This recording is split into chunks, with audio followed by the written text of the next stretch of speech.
Well, good morning, everybody. Let's go ahead and call this morning's meeting to order. Clerk, please call the roll.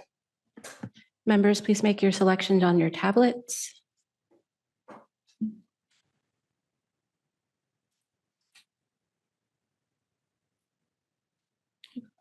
Chair, we have a quorum with 10 members present and 5 members absent. Thank you. Let's begin with non-agenda public comment. This provides 2 minutes for anyone who would like to comment on something that is not on today's agenda, but is within the purview of MTS. Clerk, do we have any non-agenda public comment? We do have several. Lorenzo Pimentel, go ahead and begin your comments. Hello, my name is Lorenzo Pimentel. I am speaking on behalf of people with physical and mental disabilities. Self-advocacy is something that they teach us at trade school, which I attend, and I am advocating for my rights as a person with a disability. When I first started using MTS back in September of 2024, I thought it was amazing, which it still is, being able to traverse San Diego on my own time and to wherever I want to go. It was amazing. I used to be really sick and hospitalized at a very young age, so I never really had the time to venture out into the world like most people my age. And with school and other hobbies I was interested in, I never really imagined that I would ever get the chance to see the world. Now I'm being told that I can go anywhere at any point in time, no matter if anyone in my family is ready to go to take me. I can schedule my own trips and go to fun places and explore new landmarks, which is really nice. Unfortunately, during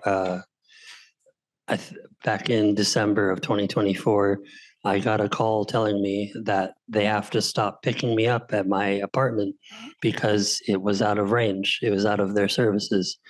And after that call, I had gotten really upset because the new places that they told me to go towards, there is many different obstacles and blind spots where cars may be driving by or things on the sidewalk that block my power chair. And it makes it very difficult to be independent when there are so many things that are in my way.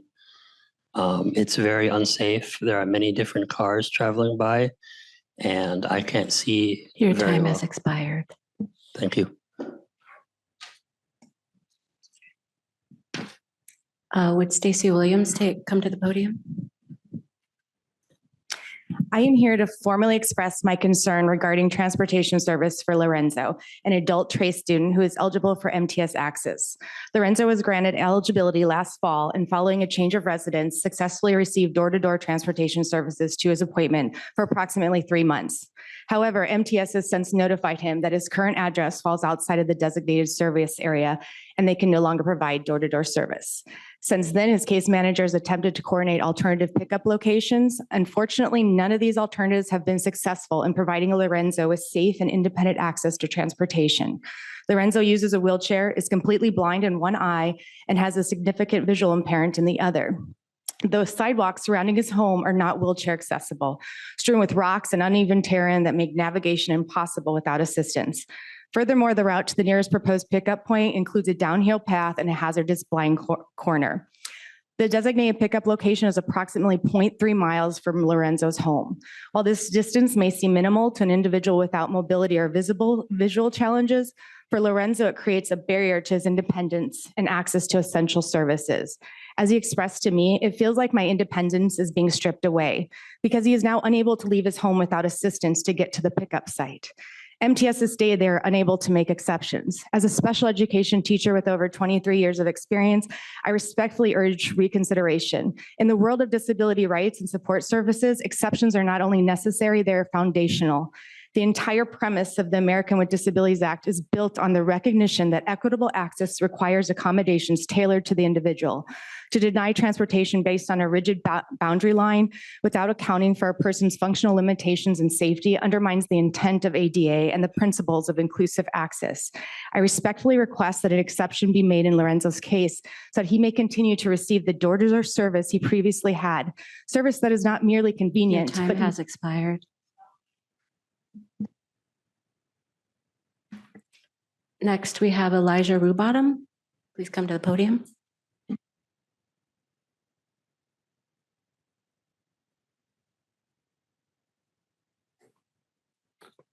Lorenzo Pimentel is a man of many talents and a bright light in this world, but he needs physical access to this world to put his talents to use and shine his light. I am writing to request MTS access to grant an exception for Lorenzo at his current address and resume services for him and his family, despite their location being less than a mile outside of range of a bus stop. I have the privilege and honor of working with Lorenzo most days at our school, Trace School. I also accompany him to and from the MTS Access bus stop. He's finishing his high school diploma program and has a career goal of becoming a voice actor. Both goals are realistic to achieve over time. There will be obstacles, but literal physical obstacles should not have to be navigated in quite the way he has had to navigate them. The obstacles along the actual path to and from Lorenzo's home and the 3-block or so away designated MTS bus stop may seem minor to someone without a disability. However, to Lorenzo, they are a very significant and impact his safety and independence. Lorenzo uses a wheelchair and is blind in one eye and is significantly visually impaired in the other eye. Additionally, his family use wheelchairs because of their own health conditions. Granting Lorenzo an exception and picking him up directly at his home address would allow multiple family household members to accompany him and also to travel independently or separate from him on MTS access from the same home.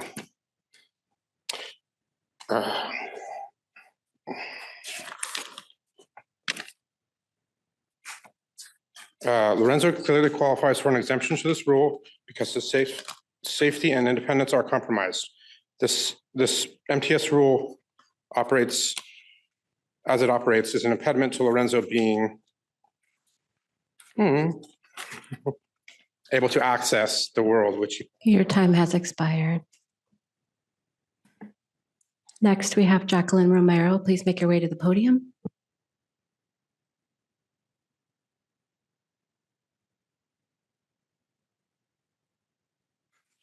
Good morning. Good morning, members of the board. My name is Jacqueline Romero, and I'm a TRACE teacher, special education teacher going on 20 years.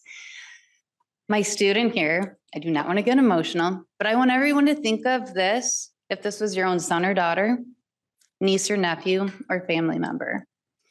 You have visuals in front of you. We're talking about 0.3 of mine. That's what we're talking about here. MTS Access is amazing.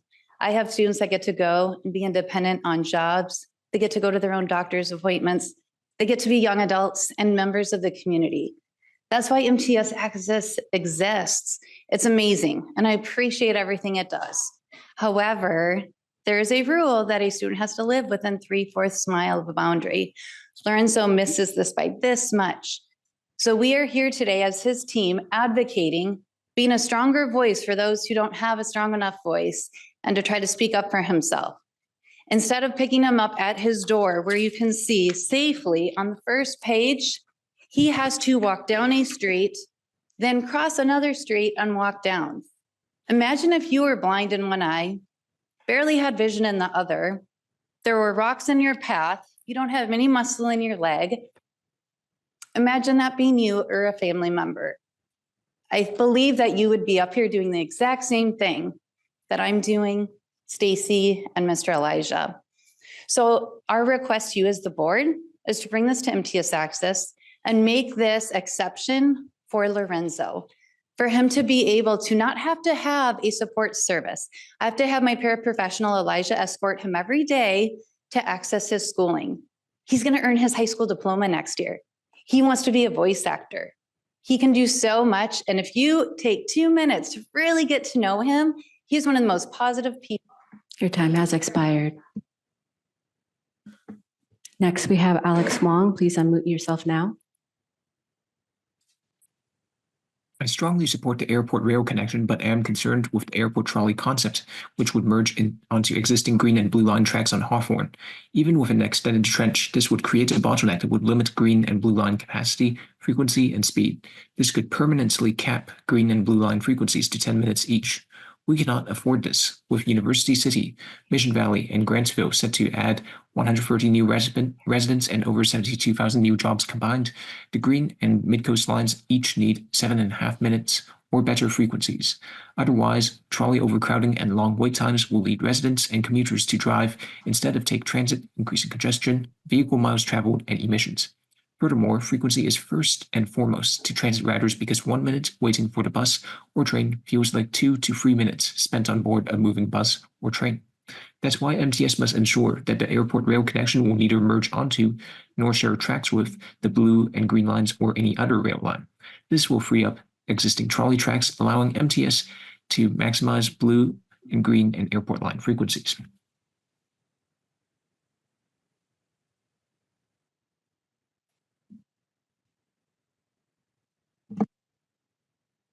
Next, we have Marco Espinoza. Please unmute yourself now.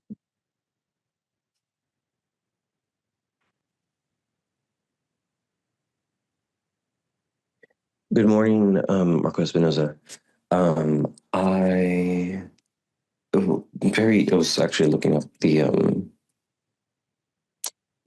item that people were discussing right now, the MTS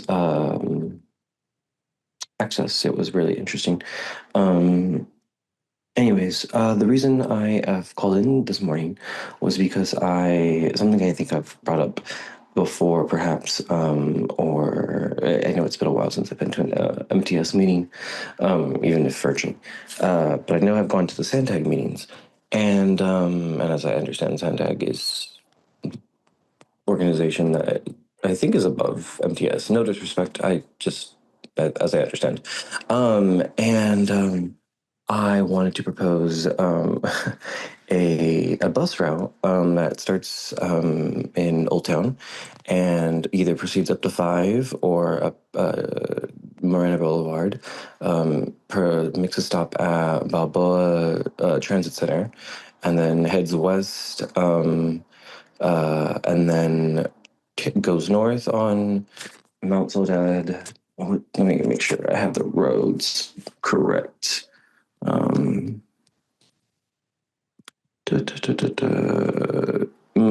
Soledad Mountain Road, there we go. Goes north on there. I did notice that there was a senior center called Wesley Palms. I thought that could perhaps be incorporated. And then it would go west on Byler Street, north on Soledad Road, past Escape Sessions, continues going up the mountain to Mount Soledad. Eventually it would go through downtown to the VA and UTC. Your time has expired. Chair, we have no more public comments. Thank you, Clerk. Let's move on to our consent items. The consent agenda today includes items 3 through 19.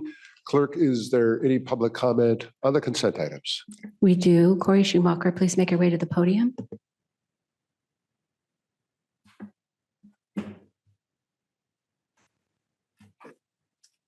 Good morning, board. My name is Corey Schumacher. I am the policy director of IBEW 569. I stand before you just to draw some attention to a couple items on the consent. Consent items are assumed to be non-controversial, not really desirous of discussion or attention. However, there are some items on there that I think would be of interest in a budget time period where we're looking at a pretty extreme deficit. For example, we're spending money on art. Love art, huge proponent, but why are we spending money on art right now? Why is there MTS spending on a free shuttle for tourists in Coronado for the summer? There's funds for surveillance on the non-revenue vehicle camera systems. The reason I bring these up is because as we move forward, there are some value statements that are being made on agendas and in policy documents like budgets. And we would hope that the board pays very close attention to these policy statements and priorities to ensure that they stick in line with the constituents that have elected you to support their values. Thank you. Marco Espinoza, please unmute yourself now.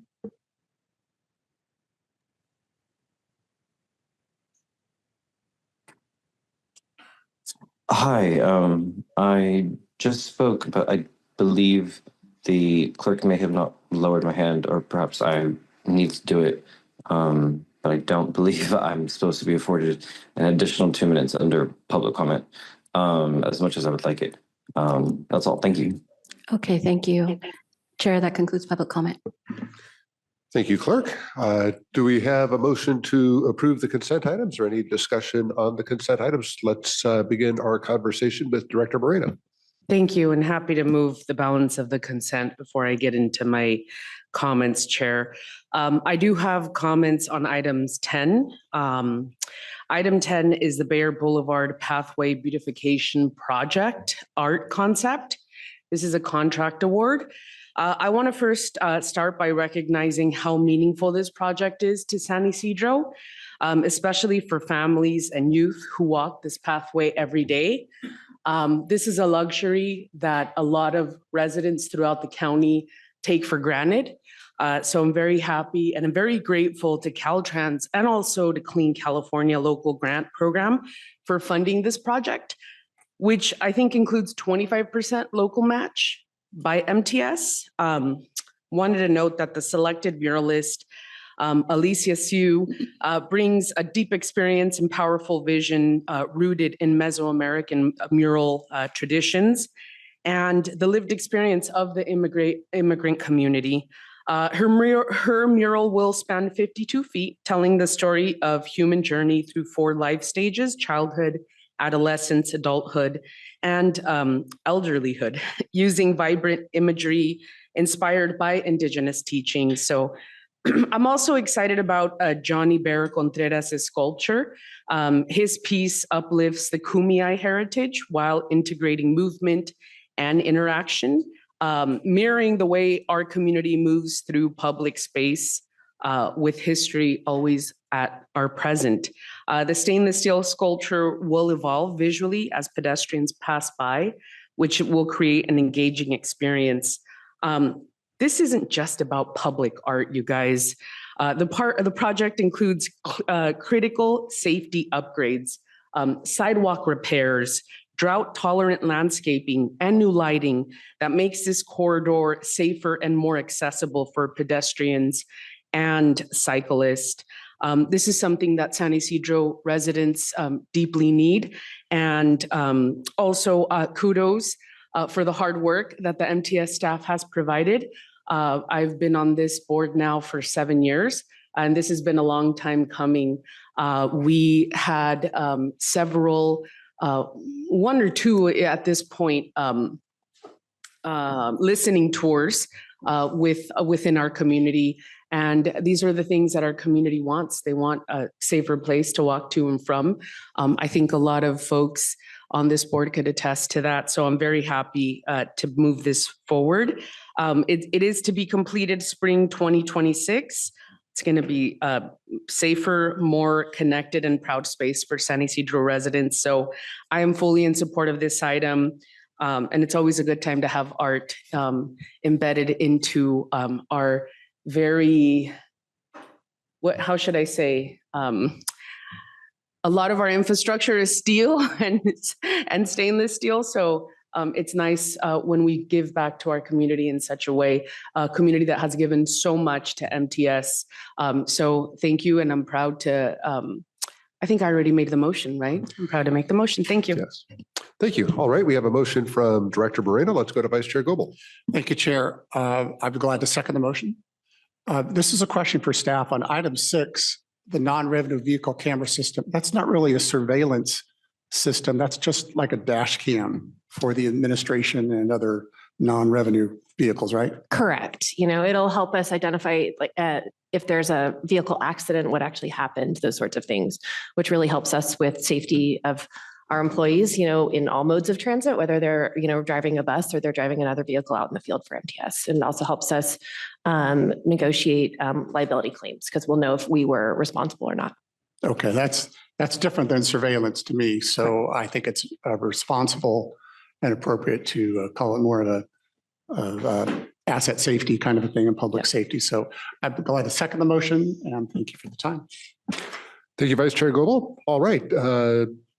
Seeing no further discussion, we have a motion from Director Moreno, a second from Vice Chair Goebel. Clerk, please take the vote. Members, make your selection on your tablets.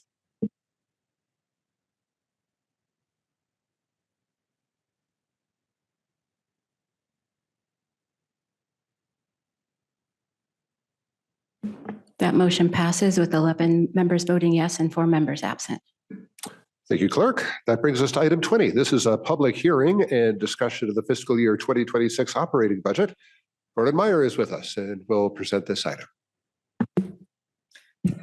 Good morning. My name is Gordon Meyer. I'm the manager of financial planning here at MTS.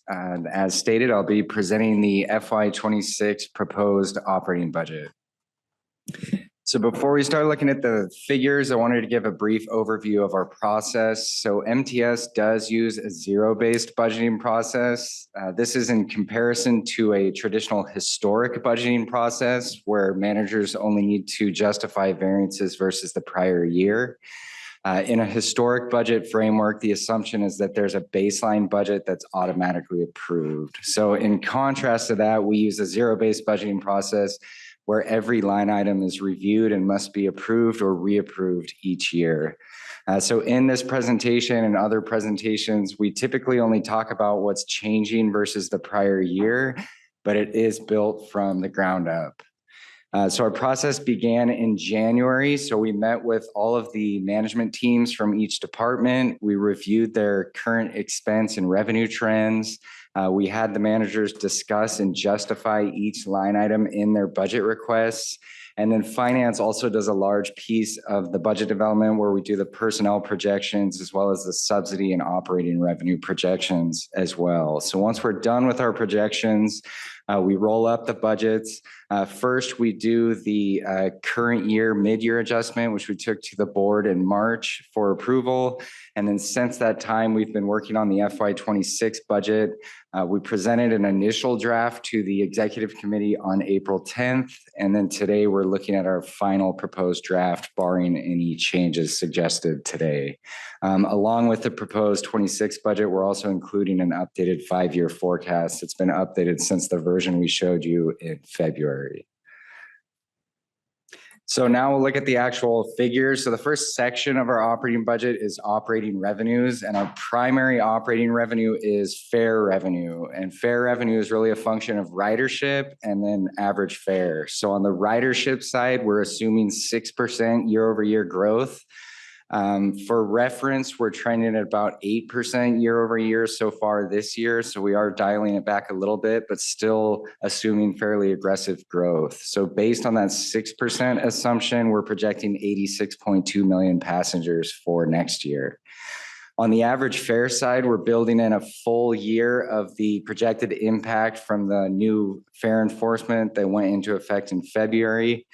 So that comes out to an average fare of $1.04 projected for next year, which is an increase of about 5 cents or 5.4% versus the FY25 average fare. So with ridership and average fare assumptions, we're projecting 89.2 million in total passenger revenue next year, which is a large increase of almost 12% or $9.4 million. And so you can see that visually to the right. The blue line is this year's actuals, and then the forecast for the remainder of the year, which is the dotted portion. And then the purple line is next year's budget. And you can see it's a very large increase, especially from July through February year over year. And that's because we are building in that average fare impact for the fare enforcement. And then February and onward, it's really that 6% growth assumption. One highlight on this slide in red is that FY26 is the last year that we do have identified funding for the Youth Opportunity Pass. SANDAG has funded that as a pilot program for the last 3 years. So looking beyond to next year's budget, we'll either need to identify funding for that or explore other options as we move forward. Also within operating revenues, we have a variety of other categories. So on the energy credit side, we do have a change to the LCFS or low carbon fuel standard program that's going into effect in January of next year. So halfway through FY26. They are increasing the credit generation for our older substations, which power the electric trolleys. We generated about 3 times as many credits on our newer mid-coast substations, and they are bringing that credit generation for our older substations up to the level of the newer infrastructure. So we're building in that half year of that increase at $585,000 year over year change, which is an increase of about 6%. On the advertising revenue side, we're decreasing the budget by $226,000. We've seen a slight decrease in the advertising revenue this year for vehicles, and so we're carrying that trend forward a little bit into next year as well. We are doing some pushes. We're exploring additional naming rights as well as some other digital billboard opportunities that are not reflected here. This is reflected in our active contracts and what we know and expect for next year. But hopefully we can come with a mid-year amendment next year with additional advertising revenue. Real estate related revenue is decreasing $457,000 or almost 12%. That's the continued non-renewal of the Clean Transit Advancement Campus tenants. So as we prepare for that to ultimately become a new bus division, the lessees there are not renewing. Then we're also building in additional the Grantville TOD remaining with a high vacancy rate. So hopefully we see that improve, but this is based on what we're seeing today. Interest revenue, that's really the big mover on this slide. We're projecting a decrease of 3.1 million or 32%. That's really due to our forecasted cash balances. So for the last 4 or 5 years, we've been drawing stimulus funds at the tune of about $12 million a month. And so next year will be the first full year where we're not drawing any additional stimulus funds. And then we also plan on utilizing our entire operating deficit reserve next year. So based on that forecasted decrease in cash, as well as a projected decrease in interest rates, we are bringing that down by 3.1 million next year. So in total, these other operating revenues are projected at just under 32 million, a decrease of about 3.2 million or 9.2%. So next section of our budget, that was the operating revenues. So now we'll look at the subsidy revenues, and a major component of our subsidy revenue is sales taxes. We receive a variety of different sales tax, the first being Transnet. So that is the 1/2 cent sales tax that's assessed in the San Diego region. It's administered by SANDAG. And so every year, SANDAG provides us with a forecast for the regional cash receipts, and then as well as an MTS portion as well. So they're projecting 421.5 million for the region next year. That's a very low growth assumption of only 0.3%. And to give some perspective to that, if you look at the chart to the right, you can see the blue bars are the actuals. So we saw a decrease from FY23 to FY24. Projected sharp decrease this year in FY25 that was reflected in the mid-year amendment, and then very slow growth next year for FY26 before it gradually starts to increase over the next few years. But we're definitely in the middle of a sales tax slowdown.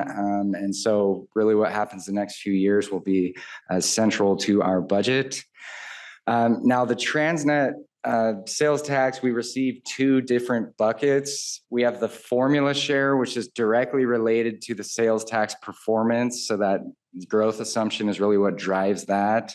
And then we receive another bucket, which is a direct reimbursement from SANDAG for both the BRT and Midcoast services, which were funded by the Transnet ordinance. And so on the formula share, MTS is expected to receive 40.3 million. That's based on SANDAG's budget. That's a $153,000 increase year over year. And then for that direct reimbursement piece, we're projecting 34.7 million for FY26 based on our increasing net expenses for operating those services. So next, there's still a different sales tax revenue is the Transportation Development Act, or TDA. So this is a statewide sales tax, quarter-cent sales tax. SANDAG also forecasts and apportions this each year. This is a little different from Transnet, which is received as the cash is generated. For TDA, we submit a claim in the beginning of the fiscal year based on SANDAG's budget that they provide to us. If actual sales tax receipts outperform Sandag's forecast, then that excess revenue goes into a reserve at the county level. If sales tax receipts underperform Sandag's forecast, then we draw from that county reserve to make sure that we receive that original claim amount. So TDA can be used both for our operating budget and the capital improvement program. We use it for both, and we determine that sharing amount as we're developing the CIP in October and November. As far as the regional forecast goes from Sandag, they're projecting just under 195 million for FY26. That's a sharp decrease in growth of a negative 3.6%.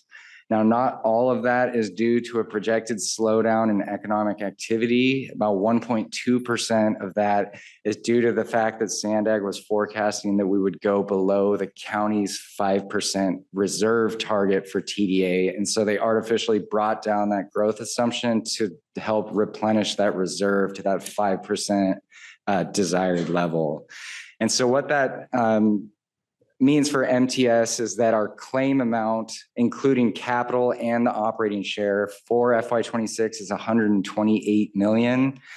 We're putting 100.5 million of that in the operating budget after shifting the 25 million from the capital budget to the operating budget that was approved in February.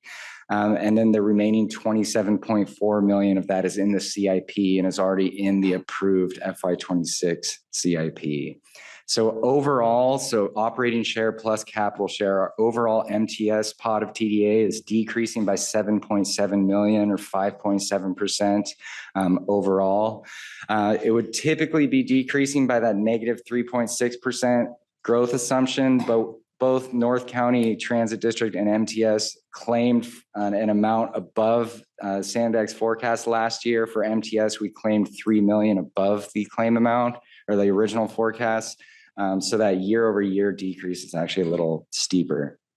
And then same story here, you can see a decrease from FY23 to FY24, very flat for FY25, and then a sharp decrease for FY26 as it gradually starts to build up to those more historic growth rates over the next 4 years. Next, we have state transit assistance or STA. So this revenue is derived from the state sales tax on diesel fuel. It's administered by the state controller's office and it's a formula fund. So it's based on formula at the state level. They let us know how much they're projecting that we receive before each fiscal year, but we don't know exactly what it's going to be until we've received all 4 quarterly payments. This is a historically volatile funding source, as in the past, the state of California has diverted dollars to meet their own budget balancing needs. We've seen our shares cut drastically historically. And so we really try to minimize the amount that we put in the operating budget. It's also tied to diesel fuel sales, which has been a declining commodity as of late, as generally California moves towards cleaner fuels. So this funding can be used and is used by MTS for both operations and capital. We're projecting 33.5 million for FY26 based on the most recent governor's budget projection. And then, so we typically put a static amount of 11.3 million in the operating budget. That's what we're doing this year. In FY25, we brought it down a little bit due to a projected shortfall, but we are bringing it back up to 11.3 million for FY26 with the remainder going to capital. All right, so skip one now.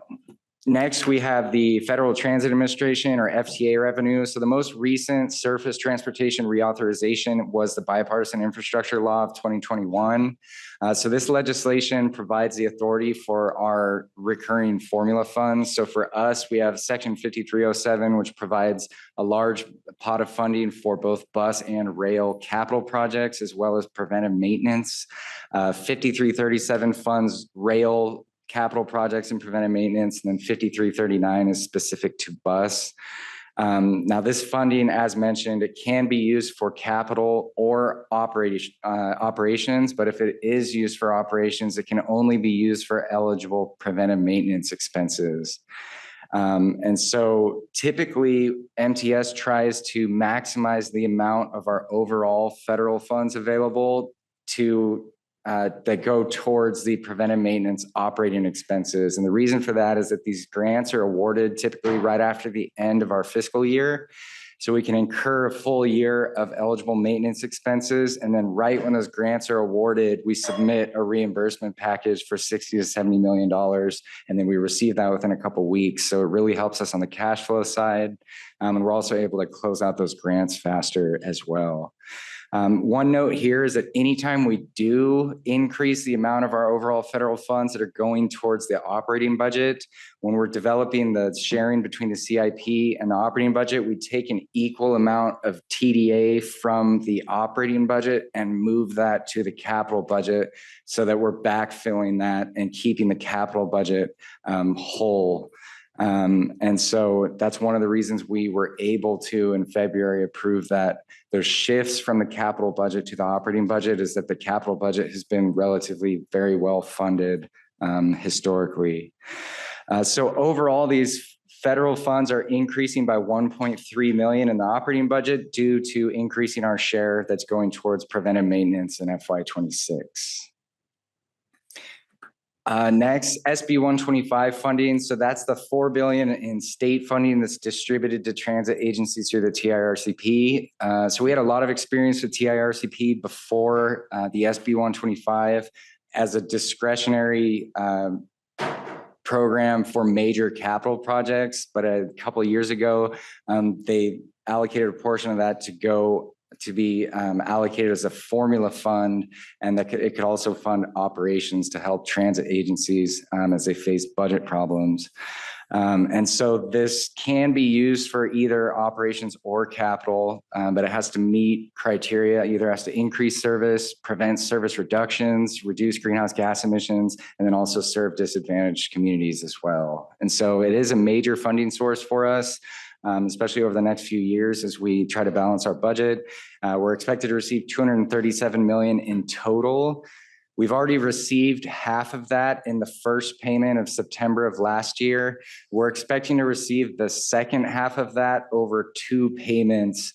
And we did just receive notice last week, I believe, that they are preparing the second payment, and it is in the amount that we were expecting. So that's good news. There is always some risk because this is part of the state budgeting process that the timing of the funds or even the amount could change. But at this time, it looks good, and these funds are moving forward according to expectations. So what that means for in FY26, we're including 20.9 million in the operating budget. So a large portion of that is continuing to fund the service additions and security enhancements that we've already been funding for the last year. And then the new line is that we're including 10.2 million for structural deficit balancing or preventing service reductions.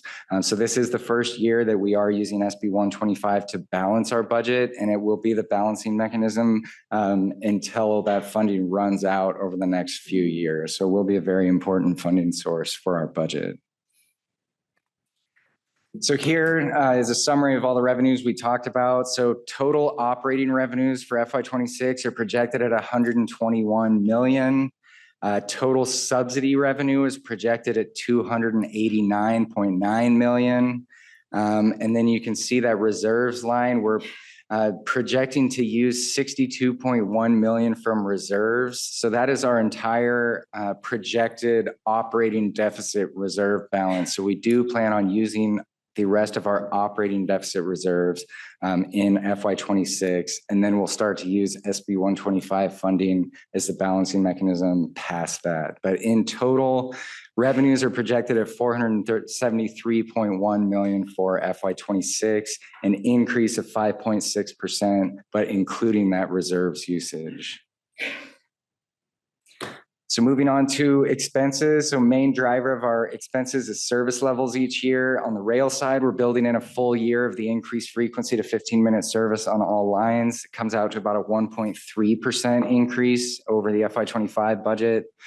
On the fixed route bus side, we're a very slight increase of 0.3%. That's really including a full year of the Route 910 Overnight Express that just started in January of this year. And then on the paratransit side, that's a demand-based service, so we can't schedule those hours, but we are building in about an 8.4% increase in demand based on billable hours. And so now we'll look at the actual expense categories. The first one is personnel. So personnel is made up of both wages and fringe. This slide's on the wages. So we are budgeting for 1,746.2 full-time equivalents or FTEs. Now, the only changes to the position table from FY25 to FY26 is that we're once again reducing our bus operator target from 537 operators to 520 operators. Once again, this is not a reduction in current workforce. It's not layoffs. What we did is we took the final projected service levels, and then we met with operations and discussed the ideal overtime assumptions as well. And we brought that down to a realistic target for FY26. And this is something we plan to do every year to hone in that number for the budget book. We're also, the only other change is we're adding a half FTE for a info security and intelligence intern to help our cybersecurity department. And then, so as far as wage changes, the main drivers each year are our collective bargaining agreements, as well as our merit assumption for non-represented employees. So for our collective bargaining agreements, you can see in that top chart to the right, the breakdown of our overall workforce in terms of unions and then non-represented. So about 76% of our total workforce are represented employees, with that purple 24% being non-represented employees or management employees. So for collective bargaining agreements, we do have agreements that span past next year for the ATU, which represents our bus drivers, IBEW, which represents our bus mechanics and our other hourly staff, and then SMART, which represents our trolley operators and our trolley maintenance staff as well.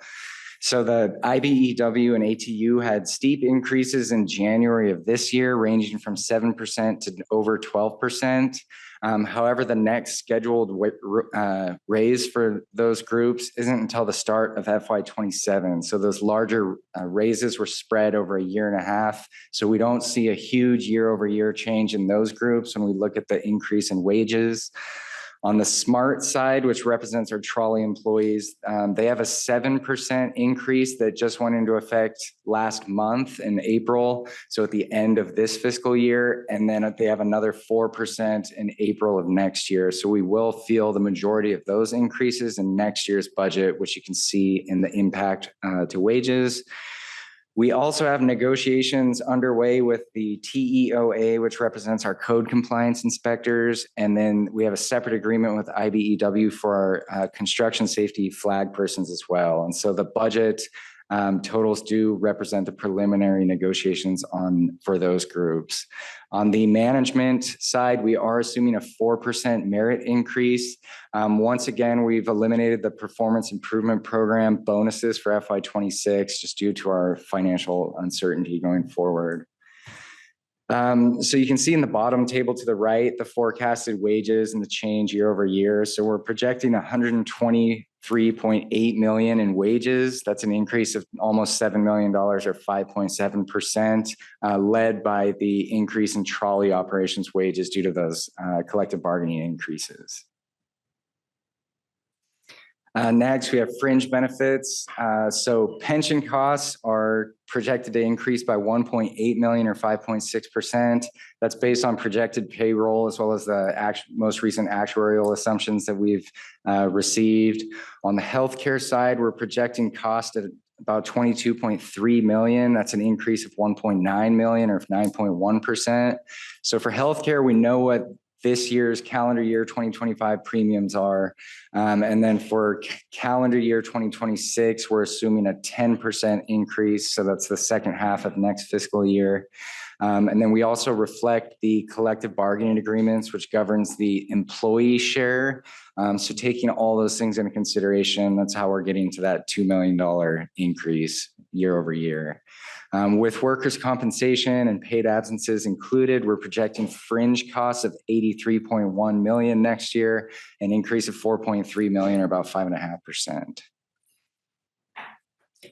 Next, we have purchase transportation. So that's our contracted service. So we have two large contracts that make up the purchase transportation costs. The first is the fixed route contract that's operated by Transdev, and that's for our service at the East County and South Bay locations. And then we have a separate contract also operated by Transdev that operates our paratransit and minibus services out of the Copley Park facility in Kearney Mesa. So on the fixed route contract, which is the largest contract that we have as an agency, the variable rate, so rate per service mile that we operate, is increasing by 4%. The fixed cost, which is just a fixed monthly cost based on the contract, is increasing by 4.2%. Service levels are staying relatively flat, very small increase. So you can see the top line in the table. Those costs are projected to increase by 3.7 million or 4.4%. And then on the other contract for paratransit and minibus, the fixed piece, which is the fixed monthly cost, is increasing by 2.1% just based on the contract. And then the variable rates changing based on the service. So the paratransit rate per revenue hour is increasing by 2.8%. Couple that with an increase of 8.4% with demand, then we get to that $1.7 million increase for next year, or 9.1%. And then on the minibus side, the variable rate's actually staying flat. And based on our service levels, we're actually projecting a slight decrease of about 90,000 for that service. So in total, our purchase transportation costs are projected at just under 114 million, which is about a 4.9% increase year over year. Outside services, the few different categories here. So security, that's our contracted security with Intercon. Those costs are increasing by 4.1%. The actual contract rate increase is 4%, and we're building a little bit extra for special events based on that recent trend. Repair and maintenance costs are increasing by 2.1 million or 18%. A few things going on there. We have a new contract for LRV body repairs with Carlos Guzman that had some inflationary increases. We also have 1 million for tie replacement in next year's budget, and then 1.3 million in new spending for bridge repairs. So those are the big ticket items driving that. Engines and transmissions, we're bringing down a little bit. We've had a really bad year this year, so we're bringing it down a little bit based on a more historical trend. And then other services, which makes up about 27 million of those total outside services, decreasing by 639,000. There's a lot going on within that line. I have them listed. So the green ones are ones that are decreasing year over year, and then the red ones are increasing. So overall, these outside services are projected at 57 million, which is just about a $2 million increase or 3.5% year over year change. Energy. So the main drivers of our energy budget are electricity for powering our electric trolleys, and then compressed natural gas or CNG for powering the vast majority of our bus fleet. So on the electricity side, to do our forecast, we forecast the rate and consumption, and the rate has a couple different components. So for the commodity piece, which you can think of as the actual physical electricity being delivered through the infrastructure, we purchase that from a third party. So for us, we purchase it from Calpine through a program called Direct Access. We save a ton of money doing that. And on the commodity side, taking into account the forecast from our vendor as well as Department of Energy national forecast, we're building in a 0.8% increase. Now, the majority of the rate cost is still paid to SDG&E for the transmission and demand, which is basically paying them to be able to deliver the electricity through their infrastructure. On that side, we're building in a 10% increase in January of next year when the rate will change again. So overall, we're coming up with a rate of 39 cents per kilowatt hour, about a 3.5% year over year increase for FY26. And then for trolley, we're increasing consumption by 2.9% based on the full year of the added trolley service. So you can see on the top line at the table to the right, the electricity costs are projected to be $32 million, an increase of about $2 million or 6.8% next year. On the CNG side, we also purchased the commodity through a third party. By doing so, we're able to purchase 100% renewable fuel and generate energy credits off of that. So it ends up saving MTS a ton of money as well. However, on the CNG side, we are expecting a large increase year over year for the commodity piece. Now we look at the Department of Energy national forecast. They're forecasting an even larger increase of 40 to 50% due to what's happening on the national level, where there's been a large increase in demand, primarily exports. There's been an increase in extreme weather conditions and also storage and pipeline issues as well. But we have met with our energy vendors, and for one, typically California pays a lot more and sees higher increases than the national trend. But this year, based on our local conditions, we're actually expecting to not see the same kind of increase as they're going to see at the national level. So we are building in a 30% increase rather than a 40 to 50% increase. Once again, the majority of our costs are still to SDG&E for the transmission or the transportation of the fuel. Year over year, it's about a 7.5% projected decrease because the transportation rate decreased in January of this year. So it's really bringing down that transportation rate for the first half of next fiscal year. And then we are building in a 5 to 10% increase in January of next year for that. So overall, we're getting to $1.39 estimate per therm, which is a 6.6% increase in our overall CNG rate. For CNG, consumption is projected to be essentially flat. So you can see we're projecting an increase in CNG spending of $887,000, a 6.6% increase, which essentially matches that projected rate increase. So including gas, propane, and some of the other utilities we pay for, we're projecting $51 million in total energy costs for next year, which is an increase of about $3.1 million or 6.3%. All right, last slide on expenses. So materials and supplies costs are increasing by $2.1 million. The big ticket items here that we're including $1.3 million for light rail vehicle drive unit overhauls. That's a midlife overhaul that needs to be done on some of our vehicles next year. And then we're including $1.2 million for ticket vending machine credit card module upgrades to accommodate the open payment.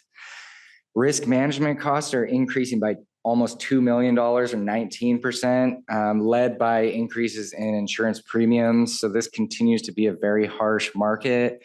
We're seeing increases in our liability premiums of 12.5%, and then our property insurance premiums are increasing by 22%. We're also increasing the budget for projected claims, as we like to have some contingency in there. And then we also look at the planned court cases for the year as well. General and administration costs are decreasing by $409,000. We had some one-time equipment purchases in at the FY25 budget that we don't need in FY26. So overall, these other expenses are projected at $44 million, an increase of about $3.6 million or 9%. So here you can see the expenses summarized. Bottom line is that we're projecting $473.1 million in expenses, which is an increase of about $25 million or 5.6% year over year. And then on this slide, you can see our projected revenues, expenses, a look at our projected structural deficit, and then our overall budget as well. So you can see our recurring revenues for FY26, that middle column there is projected at $365.1 million. Our expenses are projected at $473 million. So we have a structural deficit, which is recurring revenues minus expenses of $108 million. In order to get to our overall balanced budget, we need to add in the non-recurring funding that is available to us. So we're using $62.1 million from reserves. That's our operating deficit reserve, not our contingency reserve. And then We're showing the 25 million that was shifted from the capital budget to operations that was approved in February. And then we're also including 20.1 million or 20.9 million in SB 125 funding. So with those non-recurring items, we do have a balanced budget for FY26. All right, so last section here is we did update the 5-year projections. So we used the final proposed FY26 budget as the baseline, and then we went through all of the economic factors that we assume for revenues and expenses and updated those based on the most current information as well. So on the revenue side, for passenger revenue, we're assuming an average growth of 5% for the next 5 years. So that starts a little higher in FY27 and then decreases through FY2030 as we expect it to taper off a little bit. On the other operating revenue side, which is primarily interest, energy credits, and advertising revenue, we have that declining slightly on average overall, and that's due to interest revenue decreasing as we're no longer receiving those stimulus funds and using our reserves. On the federal side, we are assuming that the revenue stays flat. So typically we would put in a 2% increase each year based on the historical trends. Now we're not building in any increase, but we're not building in any decrease either. So that's really kind of a wait and see. But that's what we're assuming in the forecast on the next slide. For sales tax, revenue assumptions, we are using the SANDAG provided forecast. So that's TDA and Transnet. And those growth assumptions range from 1% early on to 3.7% as we get back to the more historical increases. The forecast also reflects the non-recurring shifts from the capital budget that were approved by the board in February. So that's the 25 million this year, 35 million next year, and then 50 million in FY28. Past FY28, we don't assume any further shifts from the capital budget just because we haven't discussed that and we haven't made any recommendations and it hasn't been approved. And so we also assume that SB 125 funding is our balancing mechanism. So we use those until those funds are exhausted to continue to fund our service increases, but also balance the budget over the next few years. And so with those assumptions, revenue is growing from 2.4% to 3% a year in the forecast on the next slide. And then on the expense side, we're assuming that service levels remain where they are today, except for the ADA paratransit volumes, which is demand-based. We do build in a little extra growth for the next 2 years as they're still below their pre-pandemic rate, and then we have it tapering off. For inflation, we're assuming a little bit higher this year and then tapering off to more historic norms for the out years. For wages and benefit growth, we're assuming 4%. All of our CBAs that span past FY26 right now have a 4% increase in the out years. And then we're assuming that for management as well at this time. And so taking all these assumptions into consideration on the expense side, we're coming up with an average or a range of growth from 3.8% a year as high as 4.1%. So higher than our projected increase in revenues each year. And so here's the updated forecast. So the FY26 column on the left, that's our proposed budget that we just covered. So you can see that $108 million structural deficit. So that is projected to grow through 2030 to almost 146 million.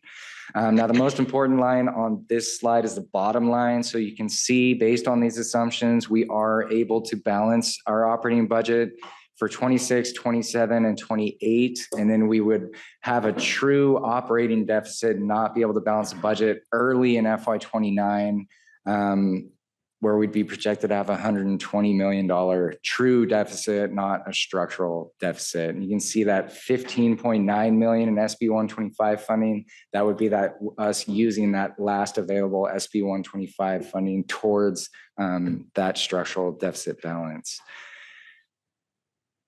One thing on here is that we did present a 5-year forecast in February, and there's no major changes even to the timeline of hitting the fiscal cliff. We're still looking at early FY29. In this forecast, it is a little bit sooner, maybe a couple months, but we're still in that general ballpark of being able to see the outcomes of some of the revenue opportunities and letting this comprehensive operations analysis COA project finish as well.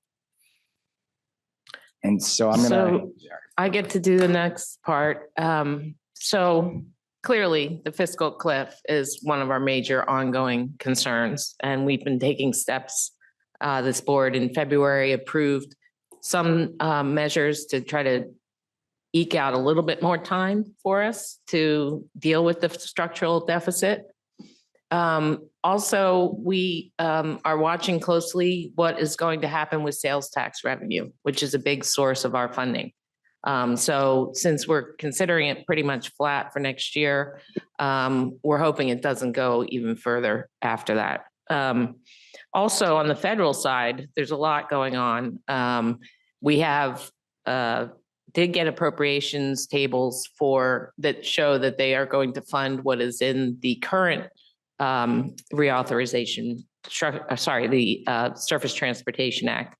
But we are beginning conversations about the reauthorization of that act. And I was in Washington, D.C. in the end of April, and it is not looking great for that reauthorization. I was with the California Transit Association. We met with 11 different congressional offices, as well as the new administration at the Federal Transit Administration. And we are lobbying to at least get to the levels of our current Surface Transportation Act. So we're hopeful that that lobbying effort will continue. And we are joined by the American Public Transportation Association on that, as well as all of the operators within the United States. They are all lobbying for the same thing. So we're hopeful there. On the discretionary side, the federal reauthorization, the competitive grant programs, they did put out notices of funding availability. So we will be very aggressive in trying to meet our capital needs through those programs. And speaking of the significant capital needs over the 5 years, we have about 45% funded. A big driver of this is the innovative clean transit mandates from the state, which require us to go 50% purchases starting next year, as well as 100% by 2029. And that is really driving a lot of our capital program deficits. Next slide. We are really focused on driving ridership. That is something that we've talked about quite a bit with the board. We will continue that. We have been seeing the positive impact of our new fare enforcement programs with $1 for fare per person, which should be helpful in the new year.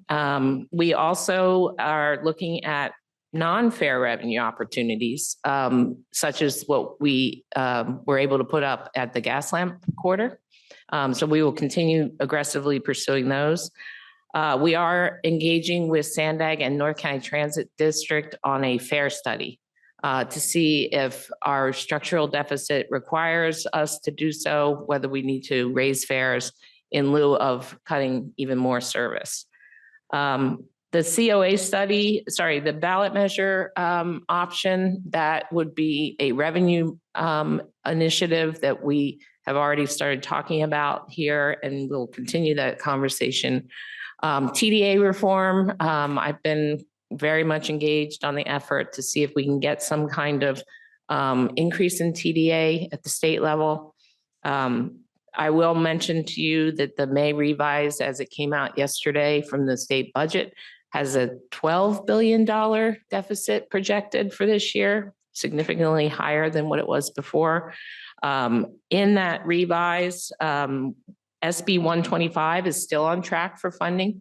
So I was pleased to see $1 billion included in that for transit. And so that is reflected in our budget here. But there is a new plan. It's not being called Cap and Trade anymore. It's being called Cap and Invest. Cap and Trade is set to sunset. And this is an effort that we as a transit industry have been very much in favor of making that an indefinite program instead of allowing it to sunset. But in the governor's May revise, he's calling it cap and invest. He's signaling that he will pursue a new program. But what he has done is he's removed LC top and the TIRCP funding in his proposal. So what that does is and that will hit our budget for FY 26 and 27 because he literally just took them out of the program. So again, this is very preliminary, just came out yesterday. We don't know what will exactly happen, but we obviously will be very active in Sacramento to try to make sure that we are made whole in those two programs. Finally, and we do have the COA study that we will be discussing in another agenda item today. That is a comprehensive operations analysis, which will help us to guide what our network will look like in either scenario, whether we come up with positive revenue or we end up not being able to meet the revenue needs of our system today. And then the Orange Line Improvement Project is ongoing. We will continue to do that project. We have the funding for it.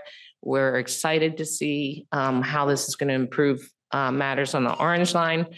And then we are continuing to invest in the charging infrastructure at Imperial Avenue and Kearny Mesa. And that is reflected in this budget. So I'll turn it back over to Gordon.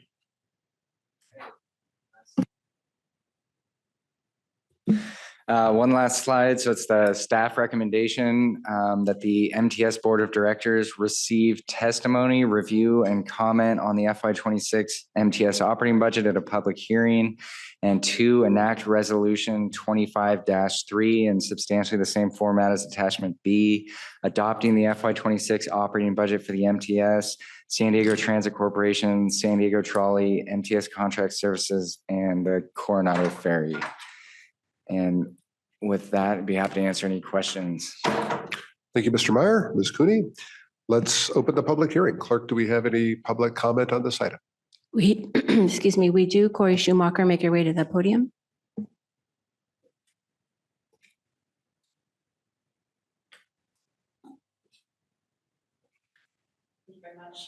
Corey Schumacher again, IBW 569, representing 3,700 union electricians in San Diego and Imperial County. Budgets are a statement of our values. They are communicating what our priorities are, and they're the most important policy document that we have. So what is this budget communicating? This budget is communicating that MTS is borrowing from the future in order to pay for more time. We should be asking ourselves, more time to do what? Now, currently, MTS is going to, if MTS is going to continue to defer capital projects that ensure that MTS remains operational and functional, we would strongly recommend that the board pay very, very close attention to the budget and to what is being allocated and to where. It should be no surprise that we're being asked to approve more and more funds for legal and for risk assessment, for security, for surveillance. This should concern the board. We hope that you continue to ask yourselves what values this policy document is communicating. We're borrowing from the future in order to buy more time. Buy more time to do what? If this budget is espousing the values and priorities your constituents expect you to fight for, there's nothing more to do. If not, then it's time to start course correcting, which requires active work. We stand with you, as always, ready to support the progress of MTS moving forward. Thank you. Next, we have Artemio Estrada. Please make your way to the podium.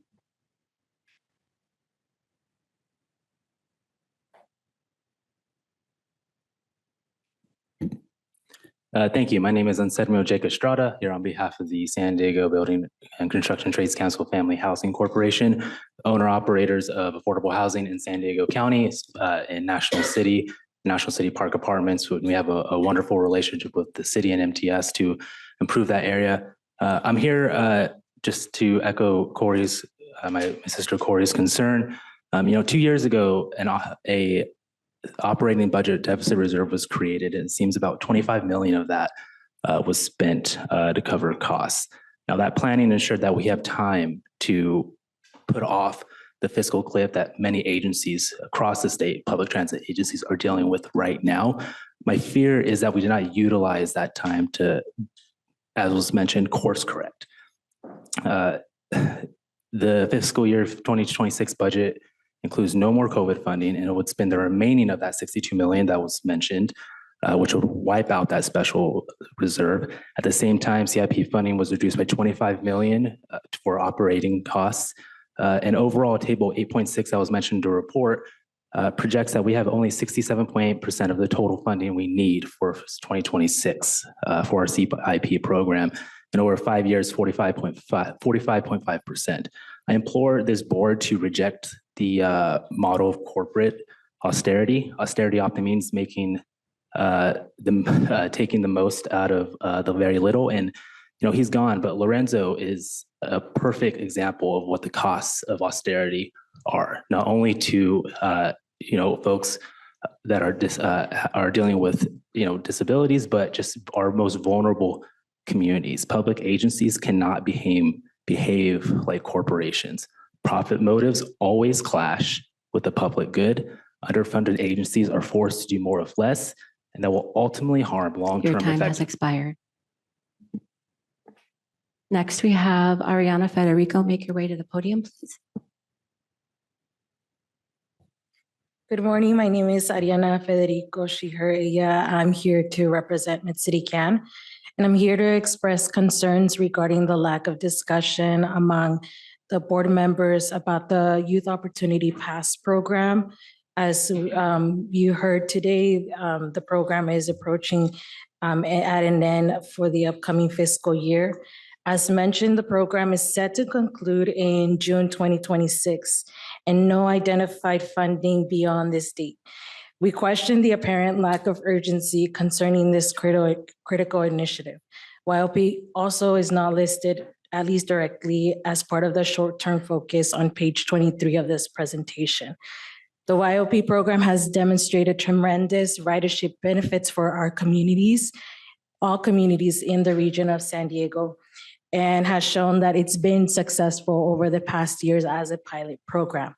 We would like to know what are the concrete steps of that the board plans to take for this upcoming fiscal year to ensure the seamless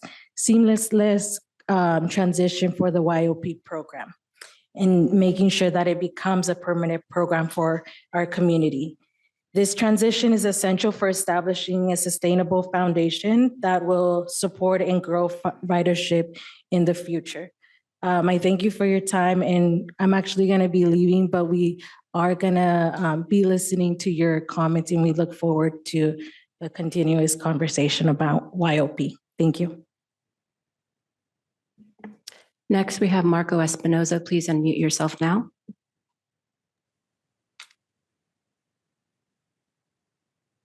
Hello, good morning. I'm Marcos Espinoza again. I am definitely in favor of what the last person said about the youth program. I remember being at the Sandag retreat recently in Carlsbad, and someone had mentioned that when young people use public transportation, they're more likely to use it later in life.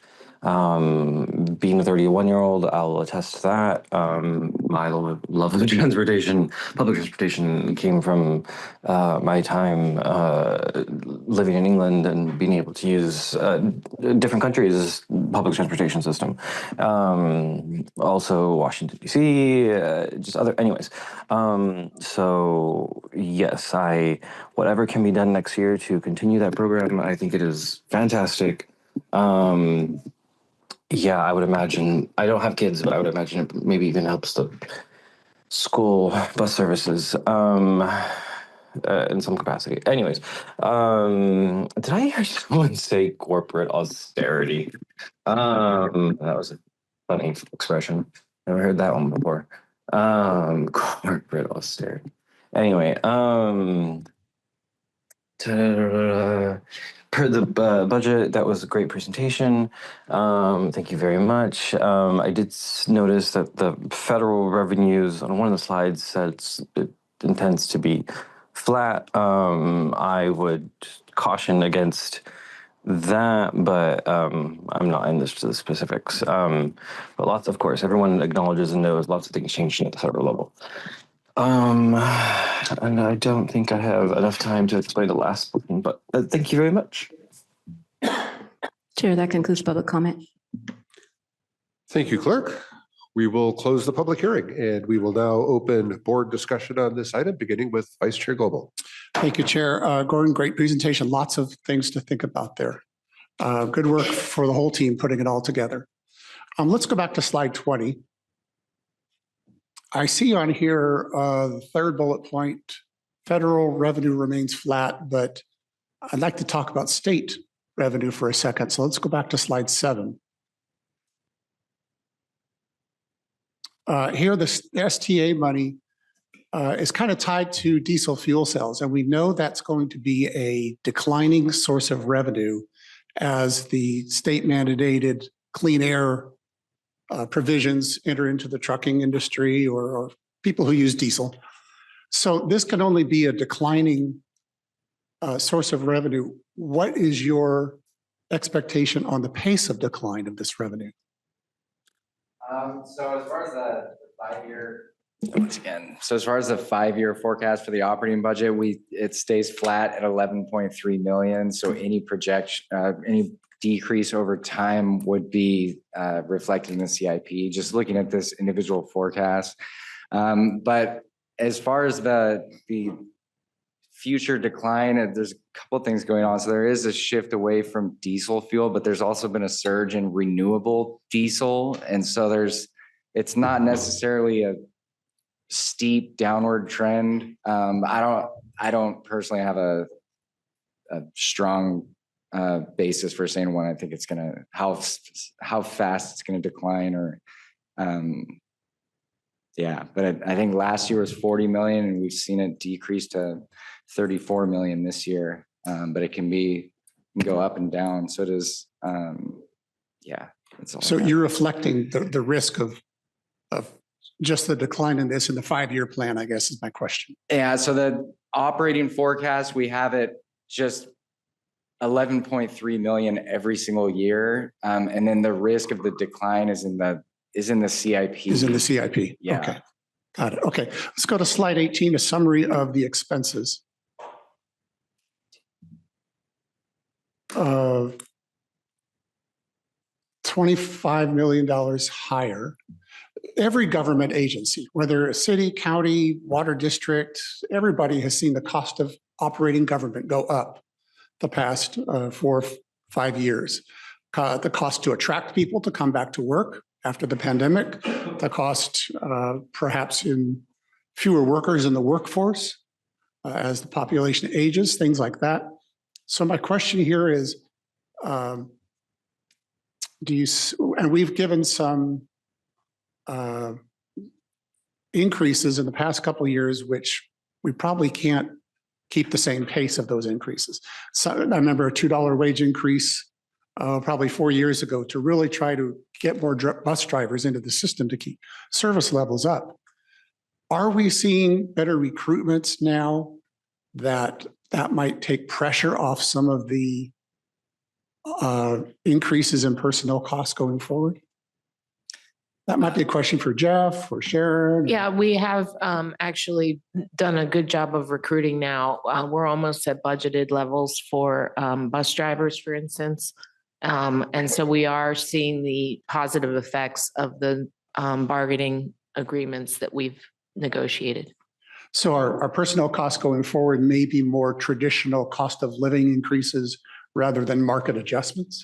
Well, it's also driven somewhat by the rising minimum wage and then the cost of living as well. So yes, you will see the impacts of that in future budgets, in addition to what we negotiate with our bargaining units. Okay. The costs are what they are unless you adjust service levels. And so in some sense, it's a revenue problem as well. And how to increase revenue, we're taking a look at that. The ballot measure, the comprehensive operational analysis. It's a simple fact that the cost of providing service is exceeding the revenues that we're getting. And so we'll either have to try to find more revenues, cut expenses, or do both. I think you're doing a fine job so far of helping us balance that tightrope. Thank you. Thank you, Vice Chair Goebel. Let's go to Director Moreno. Thank you. I'll start with the good stuff first.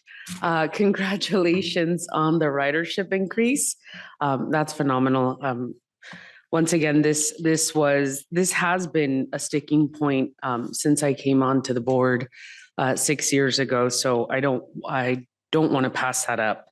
Also, congratulations on the SB 125 funding. We were very well equipped to receive that funding because of the social equity listening tours that we had done. So kudos to that. I had the same question on the STA funding, the $35 million, and what that was going to look like in the future. So thank you for asking. In regards to our ZEB CIP, what do we have right now? How much money do we have in that? Across all the different projects? Across the CIP projects. These are CIP projects that we don't necessarily have a line item for them. We have a general idea of what we want to do, but this board has never discussed any, solid facts with the CIP project. So I know that the number was about 350 million last time I was on the budget. Well, last time I was budget chair. Has that changed? Yeah, we funded some additional funding through this last round. That would have been that was the totals, what had been funded up to that date. So then we did fund some more in FY26 towards that zero emission projects, about $10 million more.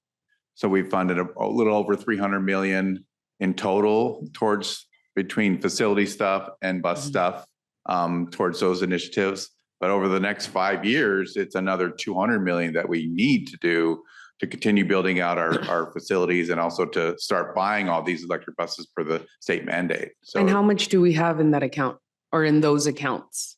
How much unspent do we have? I don't have that available. I can get that for you. No, and I think the number was about 350 last time we chatted, right? And you subtract 10 million that you stated that we utilized. So, well, 10 million, we added additional funding. Oh, you added. I'm sorry. Yeah. So, Yeah. okay. Yeah, I would like, this is a topic that I've brought up to this board, knowing that we're sitting on a lot of capital improvement projects, knowing that we're looking at a fiscal cliff. That's something that we definitely need to, have our eyes wide open is what I would say. In regards to, so if you can get back during the next board meeting, that would be greatly appreciated.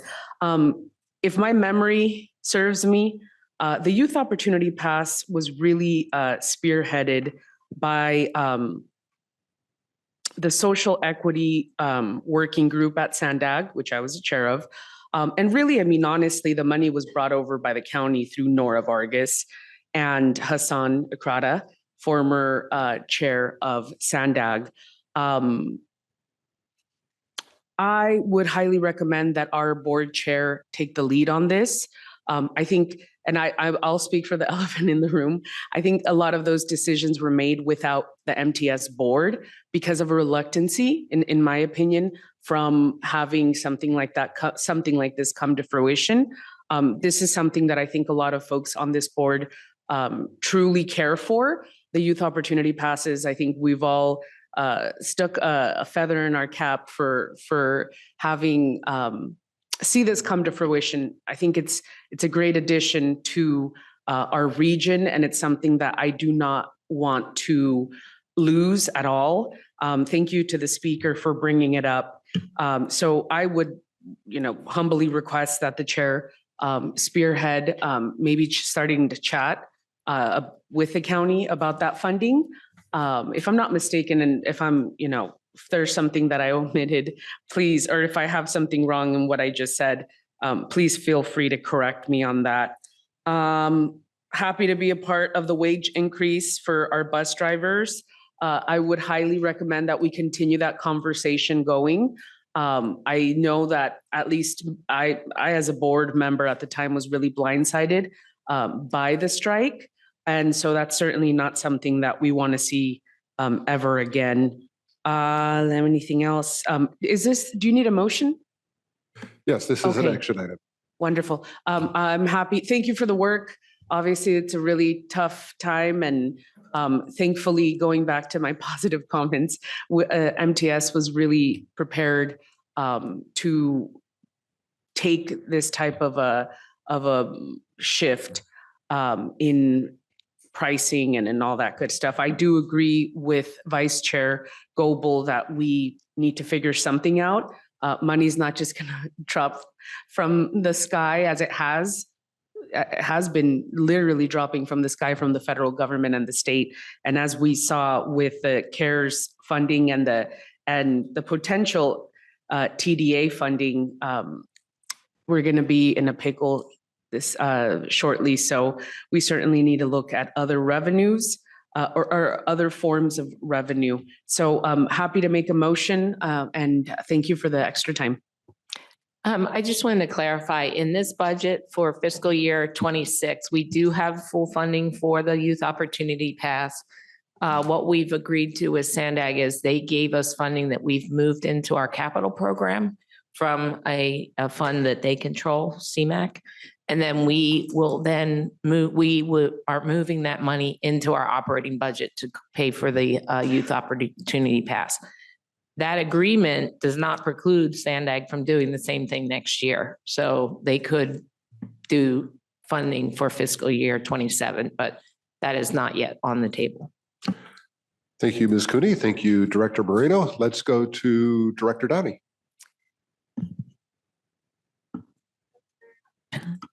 Thank you very much. I actually was going to ask the very questions you just answered, Ms. Cooney, but a comment was made earlier in the day that somehow in the budget is funding free bus services in Coronado, and they're not. The city of Coronado at our general fund pays for it for the very reason I support the Youth Opportunity Pass. We're trying to change mindsets that you should be using transit more if we make it easier. And so that was a trial program where we approved it again this year, and we're going to keep trying to do that because we're trying to get more people into the buses. So the Youth Opportunity Pass for us, when it's not the summer free shuttle, gets more of our students in because they lost school busing years ago in Coronado. So I would also continue whatever we can do, both at Sandag and here, to make sure we keep that program because it's getting more people, at least in my city, to get used to busing and how good it can be for you. So thank you. Thank you, Director Downey. Let's go to Director Hall. Mine's gonna be real quick. I might have missed it. What are our plans for 28, 29, 30? I can speak to that. So what we're trying to do is come up with additional revenue sources or have a plan for cutting service and raising fares if necessary. Right. In addition, we're trying to get as much other sources of revenue for non-fare revenue as possible. And so this is a balancing act. We stay optimistic, but be realistic. And so that's where we're going to be. Getting smaller and smaller. Yes. The idea that we're also taking steps internally to do things that will reduce our costs going forward. And we will continue to do that and try to minimize the cost of operations that we can control internally as well. So we're not sitting back. For instance, we proactively did away with the bonus program that was our performance incentive program. And we already did that in this fiscal year. So, I mean, that's okay. One of the types of things we're working towards. And again, I don't mean to be rude or anything. We're going to get there and we're going to go, whoops. And I just don't quite realize at that point it's going to be, 2-hour trolley service if we have to, because it's going to have to lay off a bunch of people. Thank you, Director Hall. Director Mendoza. So I love to see the increase in ridership, but one thing I kind of didn't pull out of all of this is how much of the growth in that ridership is due to the increase in service, the 15-minute across the board increase, if we're even quantifying that.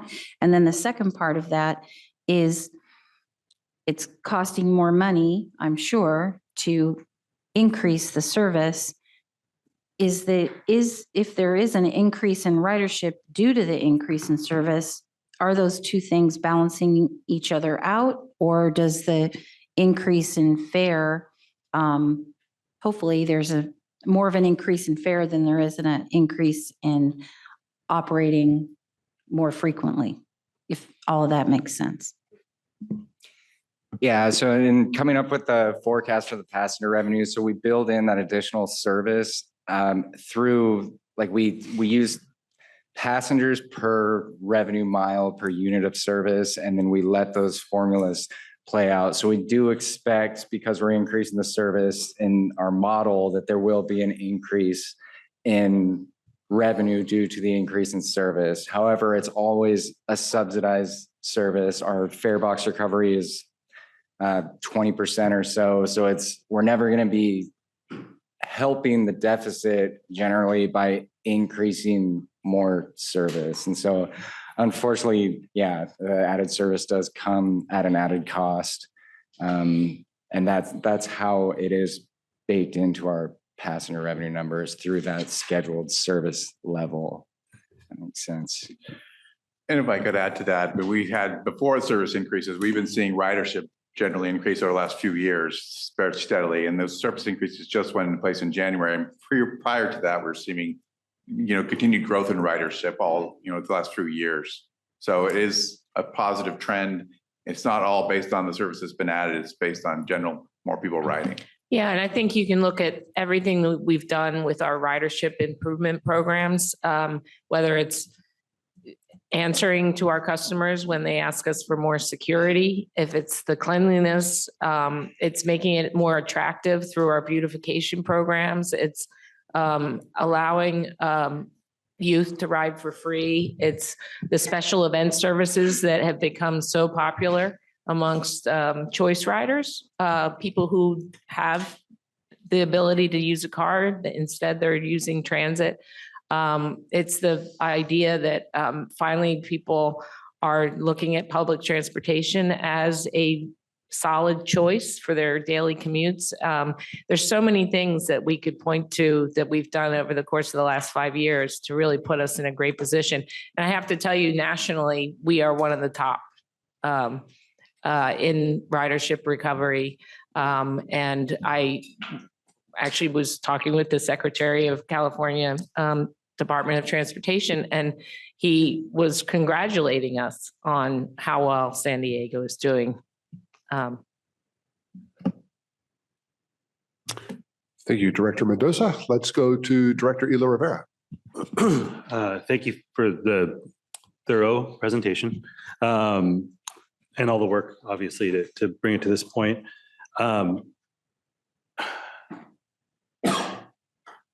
I think I want to recognize, that there are a number of ways in which the structural budget deficit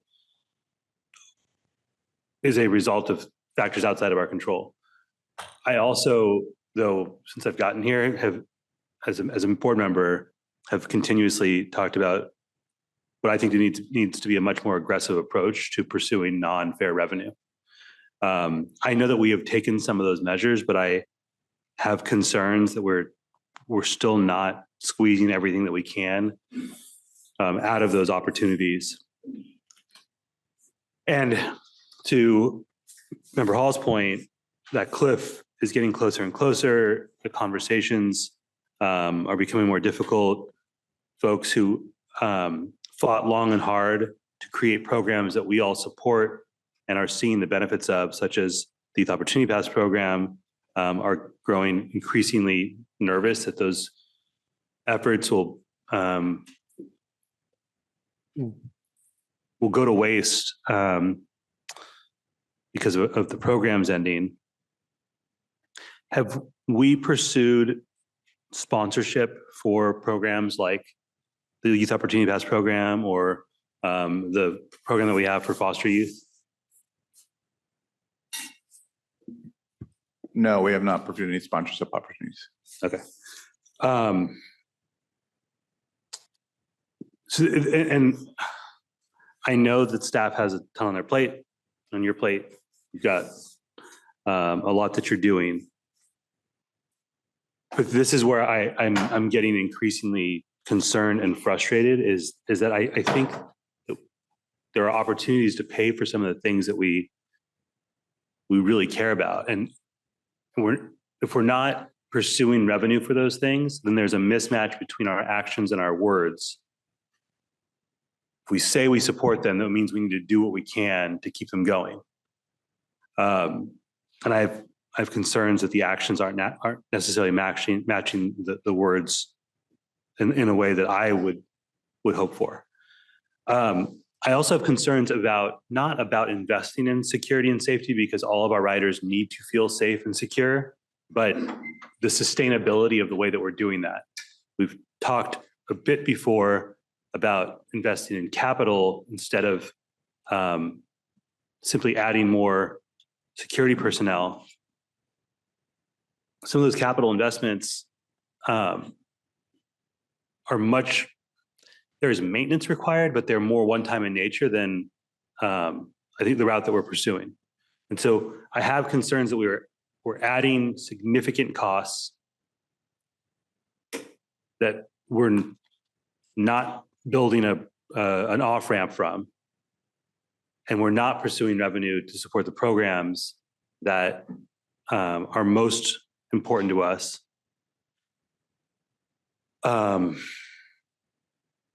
So I'm interested to hear if anyone has any additional questions or comments, but I'm struggling with supporting the recommendation in front of us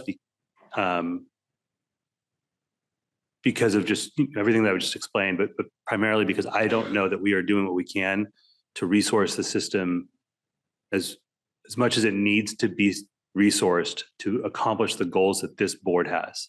I'll end there, Chair. Thank you. Thank you, Director Ela Rivera. Let's go back to Vice Chair Goebel. Thank you, Chair. Let's go back to slide 21. So if we had not gotten SB 125 money, the 62 million in reserves that we're using this year, that would have been it. Our fiscal cliff would have been next year without the SB 125 money. So now that's been pushed off to FY 29. And right above the red row, structural deficit, are total expenses. So in FY 29, we're projecting 530 million in expenses, and down at the very bottom, that's $120 million loss. There's two ways to land a plane at Lindbergh Field. One is with the Navy pilot who comes in, and he comes in like a carrier. You can always tell when you've had a Navy pilot on Southwest because they land hard. They come in and they drop down, and man, they're good.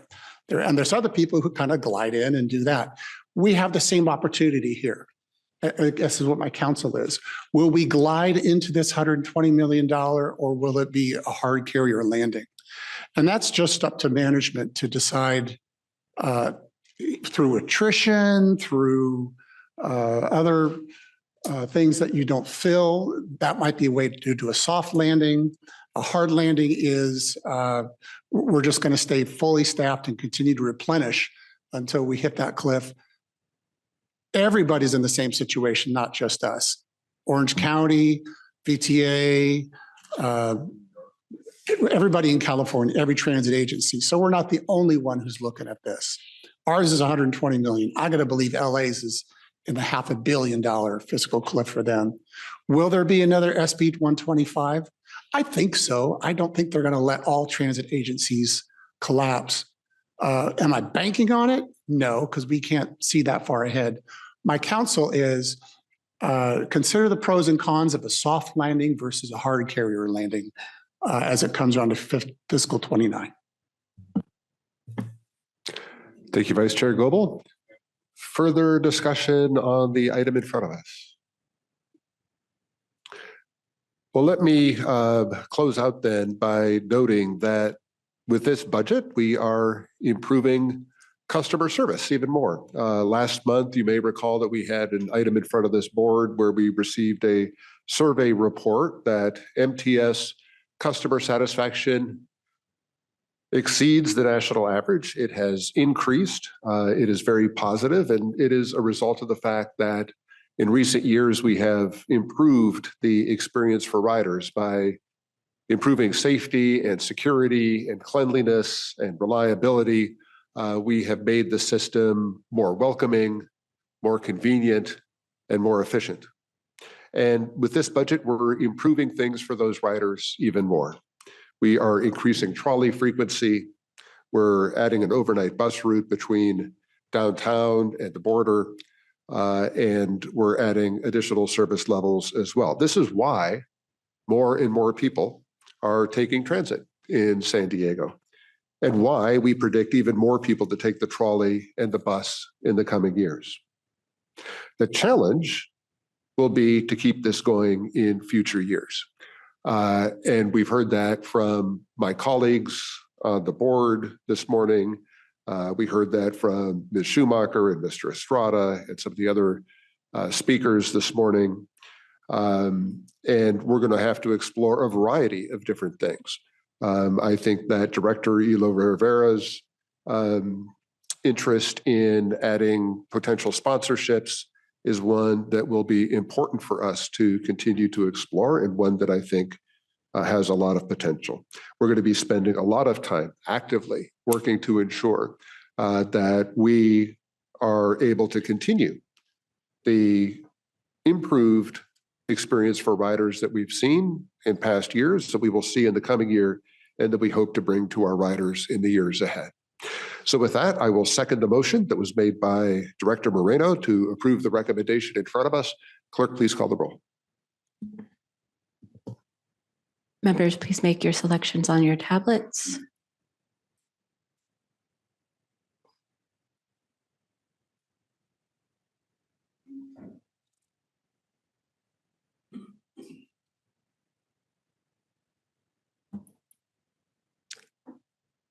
That motion passes with 8 members voting yes, 2 members voting no, and 5 members absent.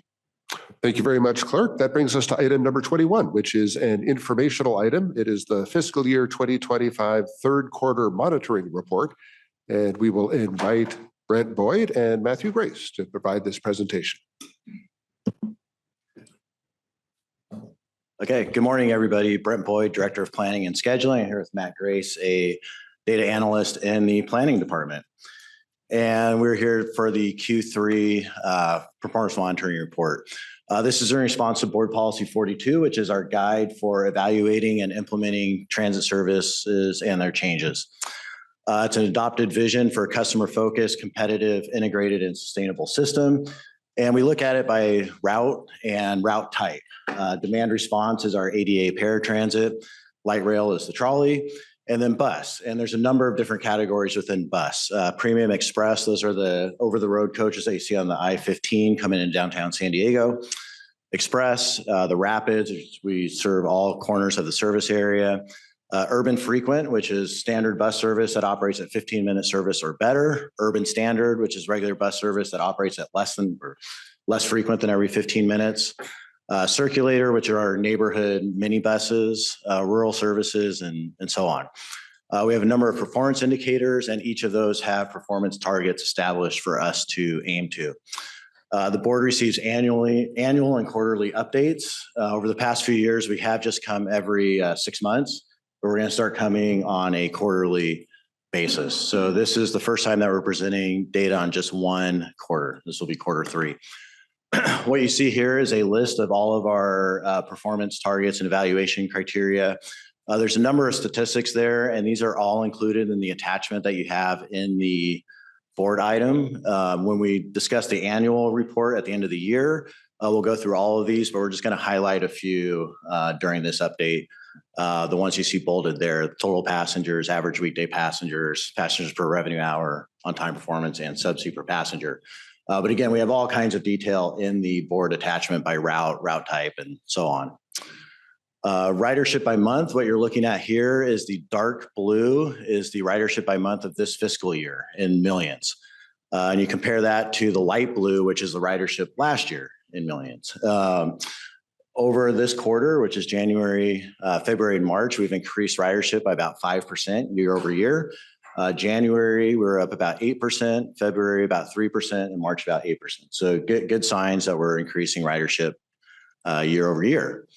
We always like to look back to see what's happening now versus pre-COVID times. The chart that you're looking at here is the ridership changes from pre-COVID. So comparing to FY19. The chart or the bar on the left is FY20. If you remember, COVID hit in March of FY20. So right in the middle of Q3. And we had minimal ridership impact then because COVID struck at the end of Q3. So we lost 7% of ridership compared to the year before. In FY21, we're down more than 50%. That was really in the heart of COVID. So January through March of 2021, that's when we had the biggest changes. But we've been incrementally gaining ridership back year over year. And you see it's pretty drastic changes every year leading up to FY25. We're down about 5% compared to pre-COVID. We talked a little bit in the previous item about how we're doing compared to national standards. And what you see here is we're doing really well compared to national standards. COVID struck the transit industry incredibly hard. Every transit agency across the country suffered from COVID. We are recovering at a much quicker rate than the rest of the country. You'll see we retained ridership at a higher rate even at the beginning stages of COVID. And now, again, we're still down 5%, but nationwide transit ridership is down about 20%. So the San Diego region and MTS in particular is doing incredibly well with ridership retention. Part of that, I think, is that we kept a lot of services out there during the beginning stages of COVID and brought confidence to our riders that the transit service will remain there. I think that's benefited us long-term after the recovery. Then we can look at it specifically by mode. So light rail, the trolley, you see, again, we retained ridership at a much higher rate than the rest of the country immediately after COVID. And now we're actually higher than we were pre-COVID. We're about 12% higher than we were pre-COVID compared to the national trends, which are down almost 30%. So very impressive ridership retention from the trolley. One thing that we did benefit from on the trolley is the mid-coast extension. So the blue line extended in November of 2021. So that would be in between FY21 and FY22 on this chart. We added 11 miles of track and 9 stations. We're adding about 15,000 passengers per day along that alignment. So we were benefited by that extra service, but that would account for probably about 12% there. So if not for Midcoast, we'd probably be right around zero, either a little bit higher, or a little bit lower, still much higher than the national trends. Then we look on the bus side, and bus tells a different story. We actually decreased at a higher rate than the national trends immediately in COVID. I think that had a lot to do with school service. A lot of students are taking the bus to school. And as the years have gone by, we've still been below the national trends until this year. Now we've actually surpassed the national trends. So the bus is down 17% compared to national bus trends down about 18%. And I talked about Midcoast on the previous slide, where we had ridership benefits to trolley on Midcoast. We had ridership declines on bus because of Midcoast, because you're replacing a number of bus routes with trolley service. So it's a net transit ridership gain, but you're moving people from the bus to the trolley. So if Midcoast hadn't happened, our stats would look even better than the nationally. It would be less than a 17% decline. I'm not sure exactly how much, but it'd be less than 17%. Passengers per revenue hour. And that is an evaluation of how much ridership we're getting versus the service that we're providing. And our standard is to improve that number for every category year over year. And if you look at this table, you see we've done exactly that. So every type of bus service in light rail, the trolley has improved year over year. You see a dramatic increase in the rural service. The reason for that is on Route 894, it serves Steel Canyon High School. And we've had a dramatic increase in ridership from Steel Canyon High School year over year. It's been a great service for that high school. the kids are getting on there and taking it east. Light rail, you'll notice that as much as bus. One of the reasons for that is there's a discussion in the previous item about increasing ridership at the same rate that we increase service. Well, a lot of the light rail service that we increased was late at night, early mornings on weekend, where you're increasing the service and you're not going to gain as much ridership during that service period. So we are increasing service at a higher rate than increasing ridership just because we're adding service at non-high ridership times. But nonetheless, it's still improved. So that's a good sign. If we keep the 15-minute service, we'll have a better idea next fiscal year how the changes that's caused.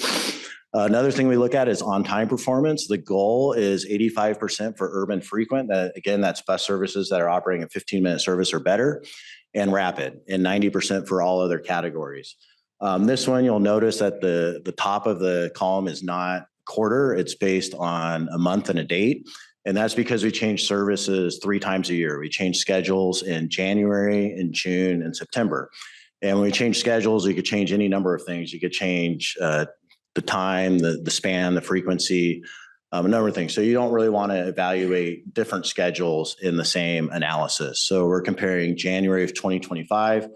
We changed services late September versus the previous service change. And you'll see that the numbers have improved across the board for the most part. And that's a good sign because ridership is increasing. Sometimes when you have ridership increases, it actually decreases on-time performance because you have longer dwell times of people getting on the bus, off the bus, on the trolley, off the trolley. But we are improving on-time performance and ridership at the same time. So that's a good sign. One of the last things we want to look at is financial metrics. And this is something that we're going to be looking at in a lot of detail in the COA going forward, which we'll talk about in the next item. So for each of the routes and the service types, we look at the cost of providing the service. That is the column that you see on the left. Generally in system-wide, it's about $5 per passenger to provide the service. And that's include bus, light rail, demand response, and so on. Then the fare revenue. And our fare revenue is about 98 cents per passenger. This actually went up from 93 cents per passenger in the earlier part of the fiscal year. So that's a good sign. And then the net is the subsidy per passenger. So how much subsidy does it require to carry each passenger? And we're about $4.13 for Q3. Then we can look at that by mode and service type for bus in particular. And you'll see the different numbers. So light rail is $2.78, bus is $4.97, and demand response is $56.84. And the reason for that is, light rail can carry, with one operator, you can carry a lot more people on light rail than you can on bus. So it's the same cost, but you have a lot more passengers. So just inherently, the cost of light rail service is going to be less per passenger than bus. And then same thing when you compare bus to demand response. Demand response, you just have 1 or 2 people on the vehicle at any given time. It's door-to-door service. It's a much more expensive service to provide, and the costs are inherently going to be higher. Then with bus, we have a number of different categories within bus, as we talked about before. And you can see the different subsidy levels on the different types of services. And what you'll notice here is we have them ordered in the lowest subsidy to the highest subsidy. And generally, it's an order of the higher frequency of service. So the more service you provide, the lower subsidy per person. For the most part, not always true, but it's true in this case. So those are types of numbers that we're going to be looking at as we go into the COA and just going forward into general analysis of the system. But one thing I wanted to talk about, concluding the presentation, is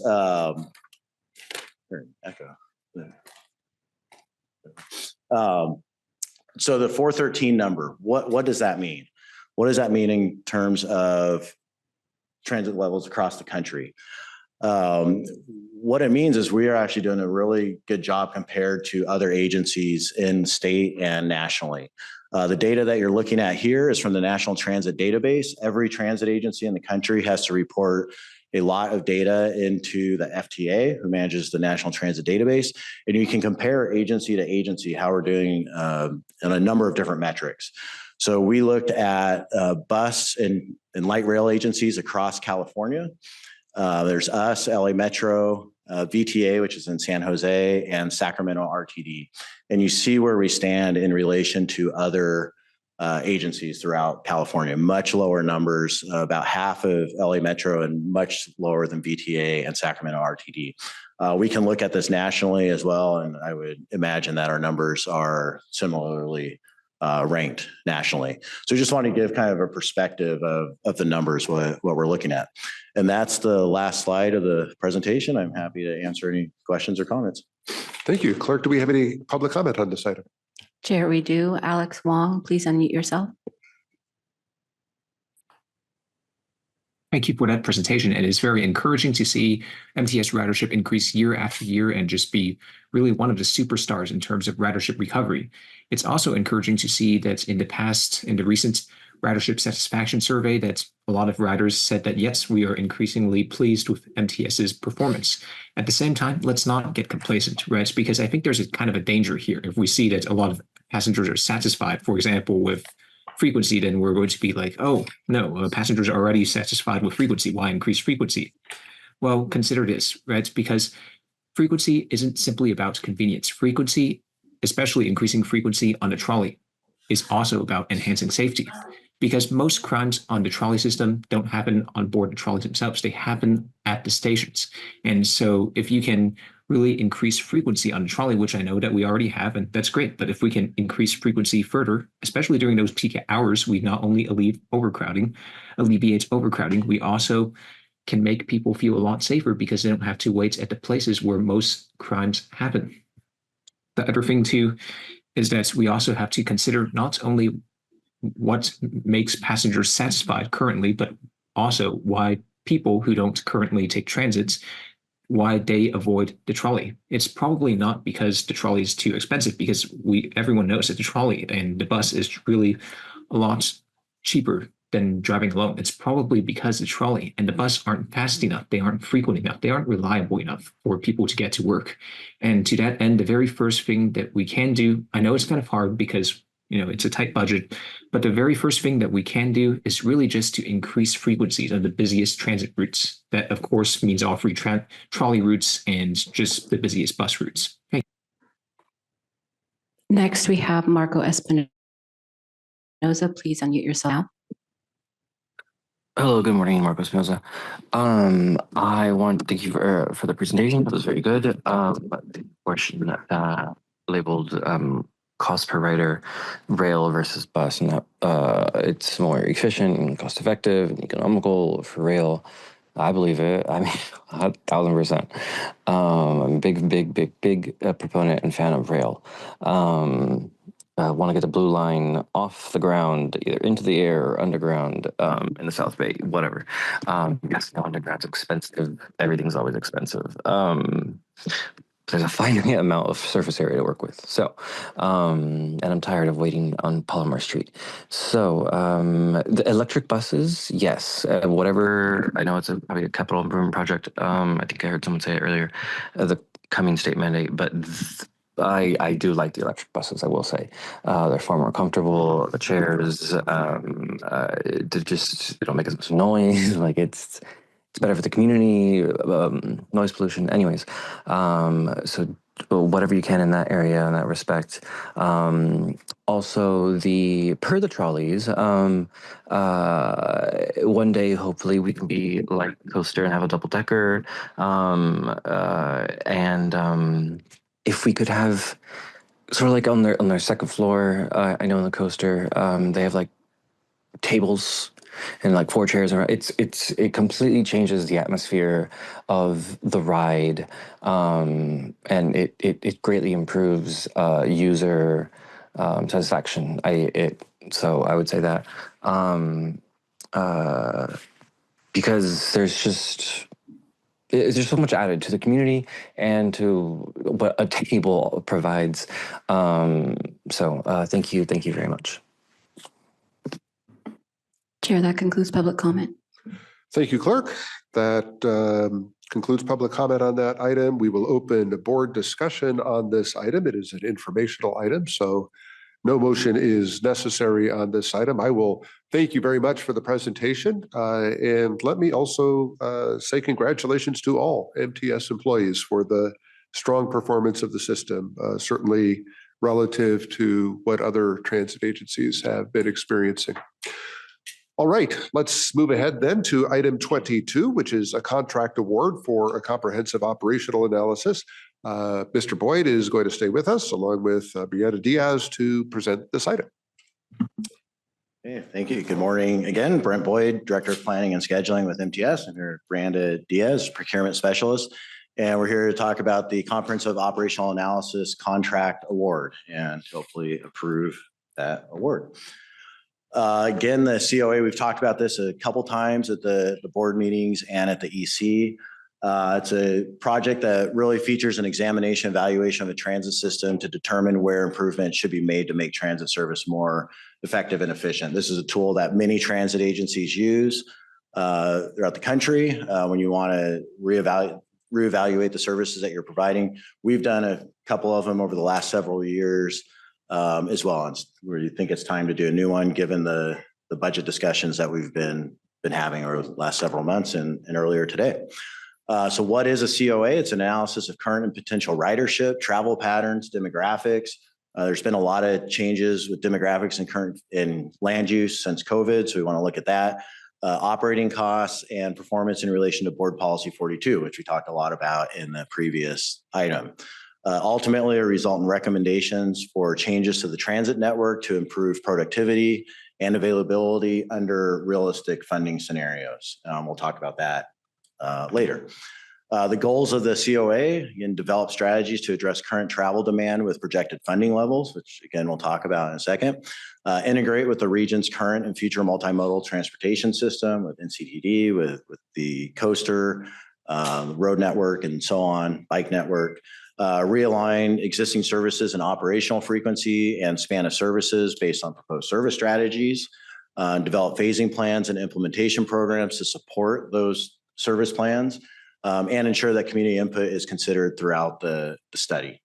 Community input is going to be managed by our marketing department as part of this study, but the consultant that we're going to select will help advise us on that. Planning scenarios of the COA. Ultimately, we're going to be building up to 2 different planning scenarios. One where we get additional funding, wherever that funding may come from. We're going to estimate about $75 million in additional revenues to increase frequency and spans or realign the services on the existing transit network. And scenario 2 would be no increase in funding, dealing with the fiscal cliff that we just talked about earlier today. We have here about $100 million annually. We've learned that it's a little bit higher than that now. So we'll be targeting about $30 to $50 million in savings from service reductions or changes. And as we go through the process of the COA, before we start developing these plans, there's always room to adjust the target numbers here. So we'll be doing that over the next few months. In terms of the tasks, there'll be 5 of them. Signed task 1 was data collection and review of existing conditions, looking at our existing demographics, travel patterns, all that kind of stuff. System and service evaluation, a lot of what we talked about in the previous item, but we'll be getting into even more detail. We'll be looking at it on a route level, segment level, time of day, day of week, just lots of detail about how our current service is performing. We'll evaluate recommendations from the Elevate SD 2020 effort, which was our previous effort at going for a ballot measure. We came up with a lot of new rapid bus services, increased frequencies on the bus and the trolley, increased spans and realignment of some services. We'll evaluate all those recommendations that came out of that effort. And then we'll get into the heart of the project, which is developing the 2 different service plans. One for increased service, that would be the scenario 1 that I just talked about, or the service reduction plan, scenario 2, where we may have to cut back services. I'm going to turn it over to Brianna to talk about the solicitation process. Thanks, Brent. So on early February, we issued the request for proposals to find a COA consultant. We received 5 proposals on the due date of March 20th from the firms listed below. All proposals were deemed responsible and responsive. We did bring the procurement process and the schedule to the MTS Executive Committee on March 6th on how we would go ahead and evaluate this procurement. The proposals were forwarded to the selection committee, which included staff from the MTS planning, bus operations, marketing, and finance departments. The proposals were evaluated on the criteria listed below, with the total possible points being 100. This table shows the initial review from the initial proposals. You'll see the proposals on the left and the column for the initial cost. The cost score, which was mathematically calculated, the lowest cost received the higher points and the higher cost received lower points. The average technical score, and then the total average score for cost and technical, and then the rankings. Based on the initial evaluation, staff determined that Jarrett Walker and Associates and TMD were deemed to be within the competitive range. We did invite both firms for an in-person interview on April 16th of this year. After interviews, staff determined it would be beneficial to add 3 subtasks to the contract. So we did go out to both firms to get revised technical and cost scores. You'll see the table below, the final results for, again, proposer total cost, and then total average score and the rankings. As you'll see, TMD was the highest ranked proposer and determined to be the best overall value to MTS. MTS's initial independent cost estimate, also known as the ICE, was $742,900. And the final cost for TMD was $682,576 with 31 cents. So pricing was deemed fair and reasonable based on our ICE and then the cost amongst the proposals received. Based on the objectives of procurement, consideration of the evaluation criteria and TMD's technical and cost proposal, the evaluation committee determined that TMD presented the best overall value to MTS. And I'll pass it back to Brent, who will go over more about TMD. Okay, thanks, Brenda.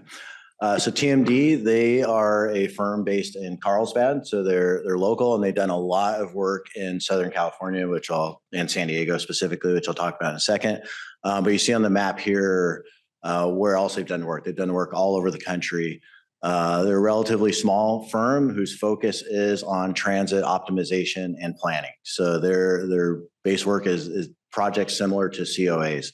Either COAs, line-by-line analyses, short-range transit plans, and so on. So they've done a lot of great work, not only in San Diego, but across the country, and they'll bring that experience to this project. In terms of San Diego specifically and MTS, they're well-versed in our service and operations.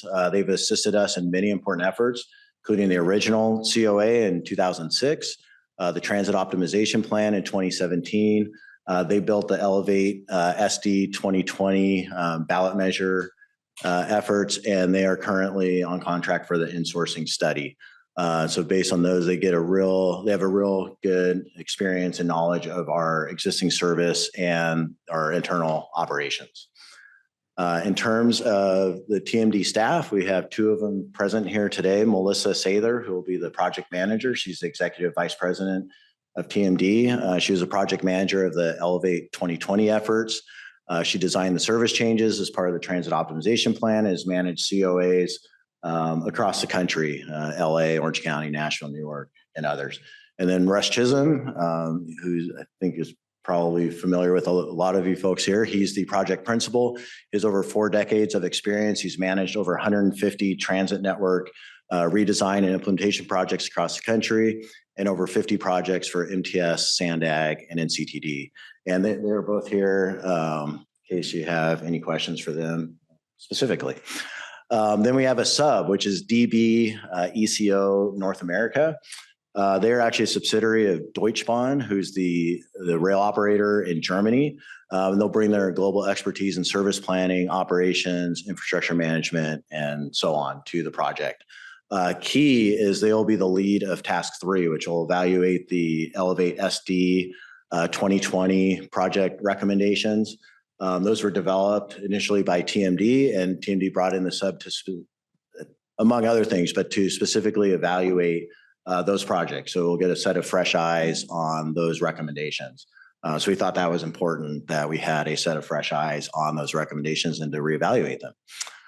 Before we get into the approval, we want to update the timeline. This is the same timeline that we've presented a couple of times previously, and we're still on target. You see where we are at the red box. We're in May, so board approval, which would be today, and then we'd kick off the project. I mean, actually, if we get approval, we'd kick it off next week.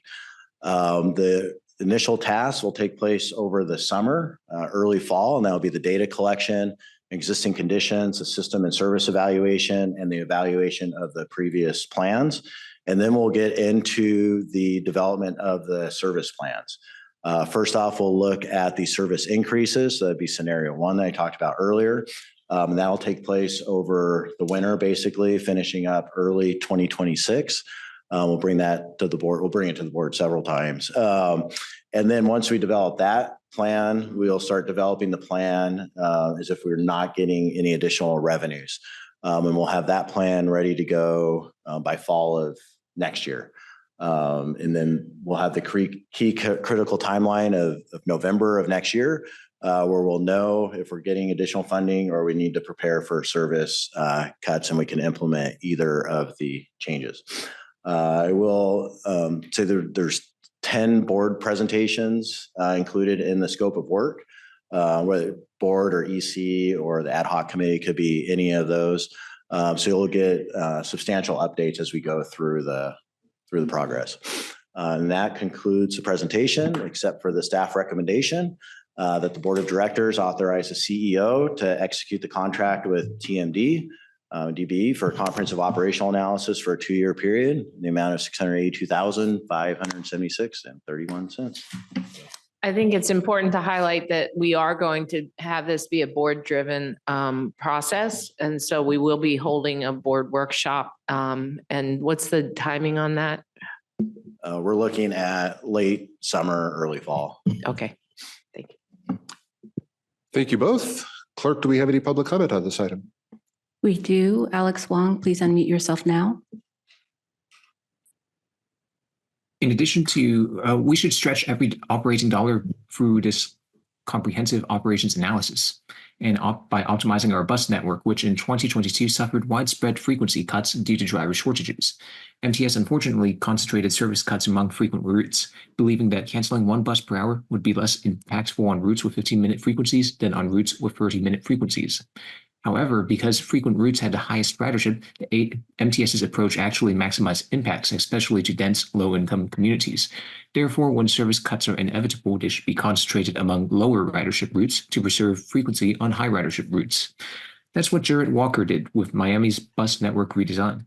Miami's resilience plan prioritizes preserving frequency on the busiest corridors, even if budget crises forced Miami to cut transit service by 35%. Miami's bus service redesign also eliminated several highly subsidized commuter bus routes in order to save money. Likewise, we should also consider eliminating commuter express routes 280 and 290 if there is a financial crisis. The money saved could then go towards improving frequencies on the 235 Rapid, which serves 10 times as many riders as commuter express 280 and 290 combined on the same corridor.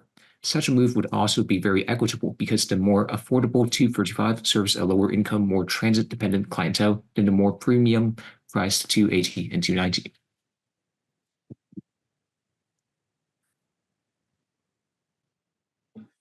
Next, we have Marco Espinoza. Please unmute yourself now.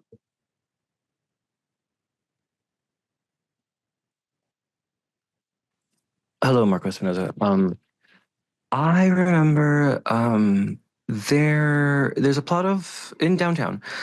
There is a whole block that MTS owns a large portion of, and is trying to acquire the rest of it. And I know there was a discussion about the porta potty, or whatever the proper name is for it, that the bus drivers use, and how the bus drivers park right there and whatnot. But I remember they mentioned there was a tenant, I think it was in the photo they provided, bail bonds was no longer using that spot. And since it was owned by, again, either MTS or Sandag, that my idea was, well, now that that office is vacant, use that as the break room area and restrooms for the bus drivers. Thank you. Chair, that concludes public comment. Thank you. Let's open board discussion on this item. We'll begin with Director Elo Rivera. All right. Thank you, Chair. Appreciate the presentation here. This certainly looks like there could be a lot of benefits to this. I want to make sure that I don't see anything that excludes what I'm about to ask, but I want to be sure about that. I made a number of statements during the budget item about ways in which I think we could better resource the system, as well as what might be considered a philosophical difference of opinion in terms of the best way to improve safety across our system. With me having a preference for at least more investment in capital and environmental design versus simply spending on security personnel. Is there anything excluding analysis of sponsorship opportunities, ways to resource our system beyond revenue measures? The COA does not, this is simply a transit planning consultant. It's not it doesn't have anything to do with revenue. They are two scenarios in there. Right. If there's more revenue or if there's not, and where we're going to set those limits is still open for discussion. Okay, so in that analysis of our service levels, the services or programs and their likelihood to be supported or for us to find support via either tax revenue or other revenue is not part of what's going to be analyzed here?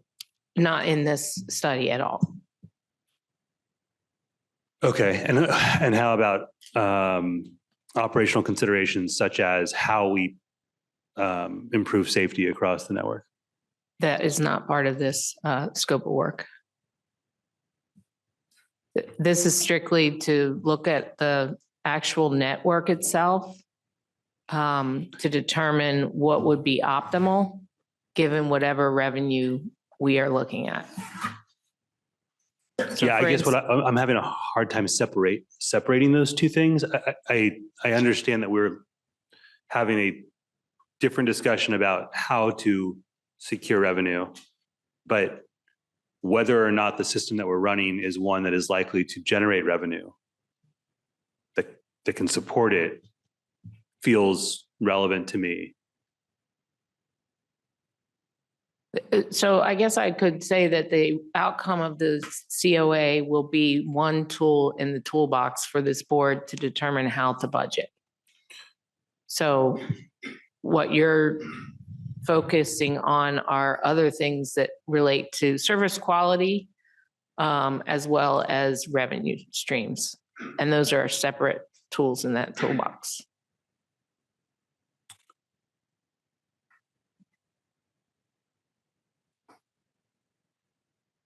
Okay, so let me focus specifically here on the kind of security and safety piece.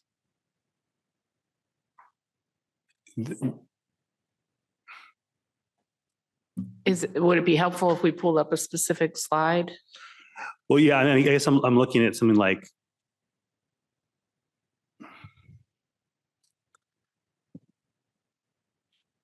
when I see references to something like service enhancements or supportive facilities and programs, explaining the benefits and costs associated with the concept relative to the MTS operating environment, that's where I'm having a hard time separating some of this stuff out and why that wouldn't necessarily be included. If I get it, like if all we're paying for is for them to tell us where we should go and when and how often, fine.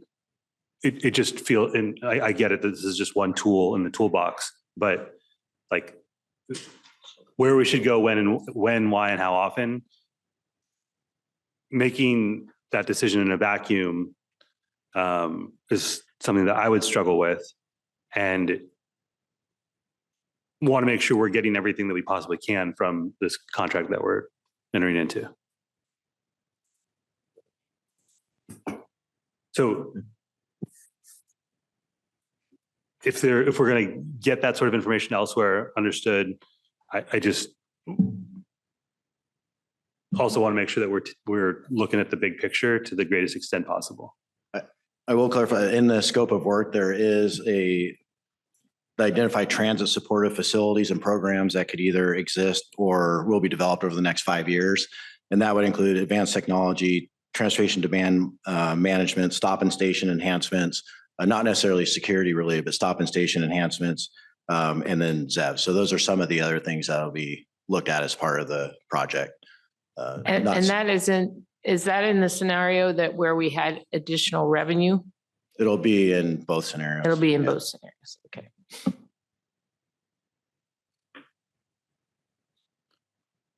Okay. Thank you, Chair.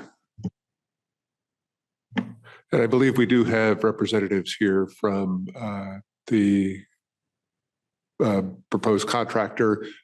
Could you identify yourselves just so we know that, okay, all right. Thank you for being present today. And if anybody on the board has questions for them, they are welcome to ask. All right. I do see others who wish to speak, and we'll begin with Director Foster. Thank you for that. I just want to make sure I understand the discussion that was just had. And as I look at the scenarios, it looks like you're in scenario 1, you're actually identifying the additional revenue. Is that the 75 million? Am I understanding that correctly? I can speak to that. Or? So it was a ballpark number. What we were thinking was in the event that we, for instance, if we had a ballot initiative to get more revenue, that would actually pay for more than 75 million on the existing transit network. Though we would be looking at it as what would we look at for really increasing frequencies and that kind of thing. Again, the number can be moved based on the board's interest in seeing what that would look like. If it were no increase in regional transit funding with a budget shortfall, we wrote 100 million, but it's actually now 110 million with an estimated 30 to 50 million in savings required from service reductions. That was assuming that we would have other ways to reduce that deficit. So in other words, other kinds of revenue, such as was already discussed, sponsorships and things like that, or, fare increases, et cetera. And again, that number of 30 to 50 million is really just something we put in the scope as a placeholder, but we would want board direction to help us set those kinds of numbers. Okay. And maybe Brent, do you have a way to explain it more clearly than I just did? No, I think that makes sense. I don't think we'd make up any of we wouldn't make up the entire fiscal cliff with service cuts or changes. The idea is that there'd be a bucket of things, and part of that would necessarily be service cuts in some form. So we just provided a ballpark estimate, again, about 30 to 50 million. That'll be refined. We're going to kick off the development of scenario 2 at the beginning of next year. So January, February of 2026. So we'll have a lot more information about the specific target that we should be going for, and we'll be able to work with the consultants on developing that target. Additional funding, scenario 1. Again, that same thing is with a potential ballot measure or any other type of funding, we just need to have some ballpark number that we could aim for. And this was the number that we chose at the time of the RFP, was 75 million in additional operations. There'd also be funding for other things, including security or facility enhancements, that type of thing, which we looked at in a separate effort. But this would just be for service changes, essentially just service changes in the network, frequency spans, realignment of services, and so on. But I guess my question, and I get that, but I guess my question is, instead of leaving it to the consultant to look at different avenues to find funding to do whatever we are doing, you guys. No, the consultant will not be looking at other. I understand. Okay. I understand that. What my question is, the consultant's not doing that, but you gave them a plug to identify those dollars to work within parameters to identify potentially those, as I guess I'll say, operational efficiencies or enhancements or whatever it is. You kind of gave him a hard number. You kind of gave the consultant a hard number versus go find and tell us where there's opportunities where you find things. Is that how I'm to interpret this? So this, I just will go back to my analogy of a toolbox. This is one tool in that toolbox, which is we have a consultant who will help us right size the network based on what our revenue streams will be. And that's what this consultant will do. We have other consultants. But your revenues, no, right now, but what you're saying is you have based on what you just said, you're telling the consultant you have up to an additional 75 million to right size. No, you're picking a hard we number. put that in just to get the procurement of the consultant so they would understand the magnitude that we're looking at, but ultimately the board will set that. When we did Elevate 2020, we had to balance all of the different outcomes of our outreach to the public and to stakeholders to determine what mix we would put into that plan that we would then introduce to the voters to say, this is what we would like you to look at and to help us fund. And that really is a different type of thing. So for instance, the board at that time decided to put money in, for instance, for capital improvements, such as come with bus rapid transit projects. And there were a number of bus rapid transit projects that were identified. They looked at things like funding the Purple Line, the trolley to the airport. Those are more capital-based funding things. But they also included funding to really rev up and optimize how the existing network works. So, enhanced frequencies on the trolley lines, enhanced frequencies on the existing bus network, et cetera. And that is really a board policy-driven decision that will be given help through the various consultants we will bring on board to work with. And the only thing I would clarify, just trying to understand a little bit of the confusion that board members may have, the how we arrived at the number in scenario 1 and the number in scenario 2 to plug into the procurement was based on the structural deficit that you just got told about, that we're anticipating in 2028, 2029 time period. And so scenario 1 is we get more funding from some way, whether from the state or the federal government or from a local tax measure. And we're able to fill that structural budget deficit and also have extra money. So if we're able to maintain our current level of service, but we have more, what would you recommend that we do with our network? And so that's scenario number 1 of, if we had on top of like balancing our budget as it is, what additional projects would you approve? So that was kind of the general target of, we think in that scenario, we might have as much as, we may not have that, but we might have as much as $75 million that could be invested. What would the recommendations be? Certainly, if we got that money through a ballot measure that we have to go to the taxpayers for, that's something where we'd want to be able to explain to them, if you give us this money, what are we going to spend it on? And so that would build into that, if it, and then scenario number 2 was looking at what we were projecting our budget shortfall to be. If no money arrives, like, what do we do? How do we balance this budget? And a big component of that is going to be service cuts. We're going to look at every other way to generate additional revenue, to fill that gap, to cut costs. But because most of our expenses are in paying for service on the street, if no money arrives, there's going to be really hard decisions for our board to make. And so we wanted you to have an analysis that would say, if that's your scenario, here's an analysis of each of those routes, how you would restructure your system to provide still the biggest public benefit and the least kind of private impact. And so those were the scenarios we were asking for.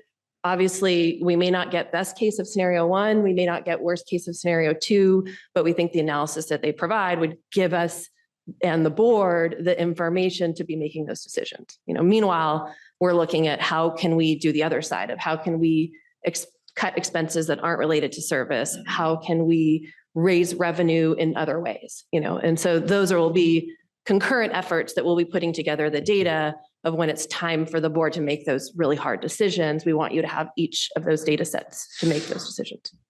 So what I'm essentially hearing is you take this report, there's assumptions included in here for scenario 1, scenario 2. Second step is to, then there's a policy decision. And then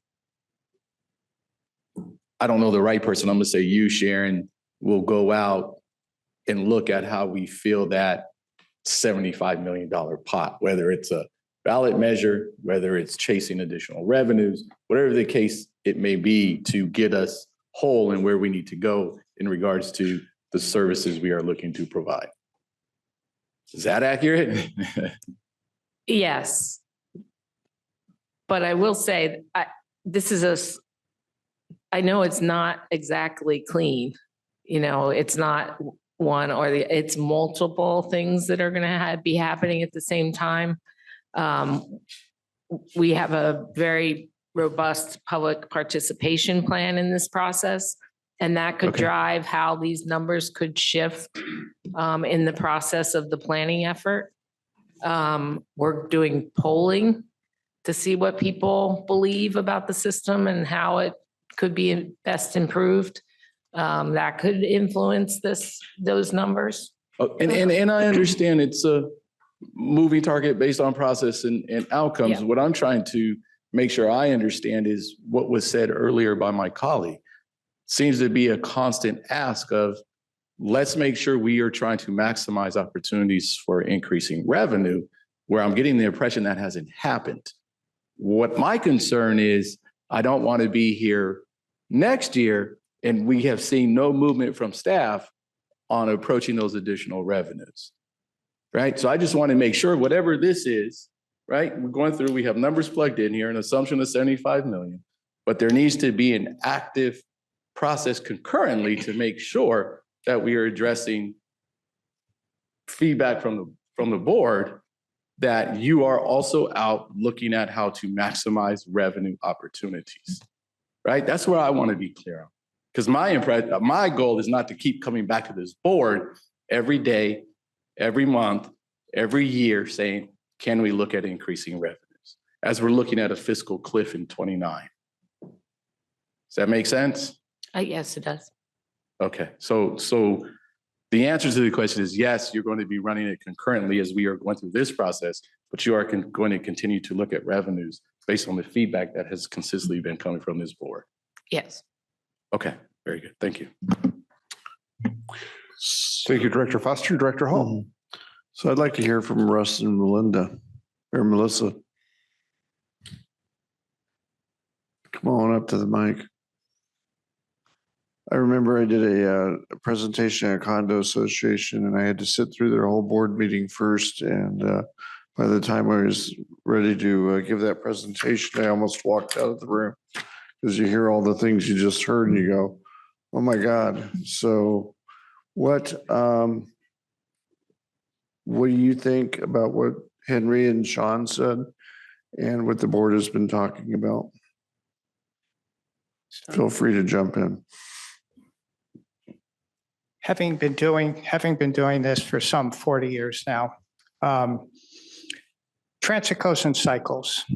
Sometimes we have enough money to do the things we think we should, sometimes we don't. And the approach when we don't have, as you're facing with a fiscal cliff, is not to do just one thing, but to attack all of your avenues.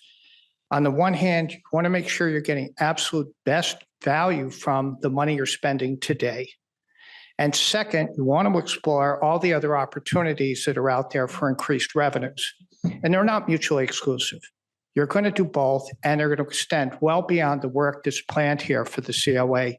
I will say one of the things that staff has stressed as part of this project is a comprehensive board collaboration.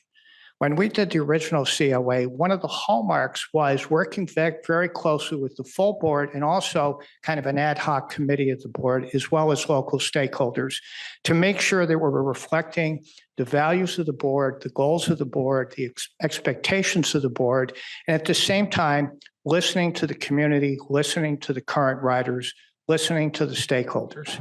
as we go through this. So this isn't, you just don't wind the consultant up, they go out and they come back. It's a very interactive process of talking together, learning about what are the ins and outs of doing this, what are the choices that you as a board will have to make as you move forward, whether it's option one where you get additional funding. Having gone through this, and Melissa can talk a little bit about the ballot measure, developing the program of projects in concert with best practices, what works, at the same time reflecting community values and priorities moving forward. Because again, people are going to vote on this, and there has to be things that are worthwhile for them to vote on. So that's part of the COA, is develop that program of projects and update the previous work, not start from square one, but going through that. And then second, as we move forward under the second option, if that does play out, unfortunately, and to be frank, all the conversations here about revenue, you're not aiming at the full fiscal cliff. You're going to solve that in other ways, either through doing a better job with current resources, finding new revenue, and so on. So what's happened here is the COA is looking at part of helping the fiscal cliff. Remember, you've got a bunch of ways you're going to attack that problem. And this is one way where you're going to kind of rethink your system. You're going to try and add value, because don't forget, it's not just about reducing service under that second option. It's also about increasing ridership. In the original COA, the goal was back then was to simply be able to shift $10 million a year in operating costs to capital back then. And what ended up happening is that was achieved, but it wasn't just cost cutting. About 4 million came from simply being smarter about how we were designing and delivering service. No impact on the public. About 4 million of it came from more riders, more operating revenue. So 4 million of that, it was simply carrying more people, generating more revenue. On that side, we are going to be looking at revenue, but the operating revenue from the fare box and so on. And then 2 million back then was just kind of tweaking and tuning the parts of the system that weren't carrying many people, or in fact were redundant with other services. So that's kind of how it worked there. If you want to talk a little bit about the program. Roger. Yeah, actually I was going to talk about something else as I was formulating my thoughts. I think one of the things that hasn't really been talked about related to the COA is just the importance of looking at your network and the services that are being offered. The last time MTS did kind of a comprehensive look at its services was the TOP back in 2017, and we know a lot's changed over the last decade. And so really a part of it, as listening to the other conversations about improving the customer experience and improving the quality and reliability of service, is looking at the suite of services that you're offering, looking at literally every single route and thinking about how that can be delivered better, what the right frequencies of spans are, how we're aligning the travel patterns with how people are traveling through the region, making sure that the routes that are out there are responding to how people are traveling today, which is a huge part of what the COA is meant to do. So regardless of which scenario we're looking at, whether that's the budget cuts or expansion of revenue, the first part is optimizing the network and getting that to reflect the current community as it is today. And that will help, as Russ said, grow ridership, bring people to the system by making it align with their mobility needs. And so I think all of it sort of comes together. And then at the end of the day, we'll sort of have, this is the optimal network that MTS should be operating, and then look at the revenues and put together that additional list of, and then matching up the revenue that's available with kind of that proposed plan. So I'm a worst case scenario person. And when they went to the 100 million part, in 2030, it's going to be 145 million. So that's what I think your target needs to be. It's not 100 million, it's 145 million. And it's not 75 million or whatever it was, it's 145 million. So I think that's what we need to try and work on too while you're doing this. So again, I wanted to make sure that you were aware of what you're getting into, and just wanted to make sure that it was the parameters were not what they put down, but what's reality on here. So thank you. Thank you, Director Hall. Let's go back to, or go to Vice Chair Goebel. Thank you, Chair. I have a question on, as you evaluate service cuts, and whether it's, I don't know who answers it, but there are two ways to look at optimizing. One is from a financial point of view, absent any other factors. Just, does this make sense financially, this route, this stop? And then the other may include the board's values. Well, we know that this route in this part of the county isn't necessarily efficient, but because this has been an underserved part of the county historically, the board's values may say, well, we don't want to see any cuts to service there, even though it's not the most optimal. Which way do you go? I think it's definitely a combination of the two. We're not going to start by looking at, the routes that are most financially ineffective to operate and start by cutting those. We're first going to look at, are there ways to optimize the service without actually cutting trips, by looking at the schedules, by looking at the cycle times and the running times, and how the routes are scheduling, finding efficiencies there first, looking at deviations or trip patterns first before just coming in and saying, pure strict cuts. And then I think it is all about weighing the board's values. It's why we have the board workshop scheduled for the fall, talking through really what the priorities are for this network, for this community, and kind of coming together. We had a whole list in the proposal of how we approach those service reductions. And it's a combination of a number of different kind of small things that can really add up to be pretty significant at the end of the day. I don't know if you had anything else. I was just going to say the word comprehensive here means we have to basically address all of these things simultaneously. And part of the reason we want the board involved is because these aren't consultant choices. These are going to reflect board values and how we move forward. So you're entirely right. When we start to balance the financial side with the human side and the equity side, that'll be important to have discussions about that, not just with the board, but with the communities. And when you say board workshops, I assume this includes open sessions to the public, to non-governmental organizations who are interested in this kind of topic as well? Absolutely. Okay, great. Thank you.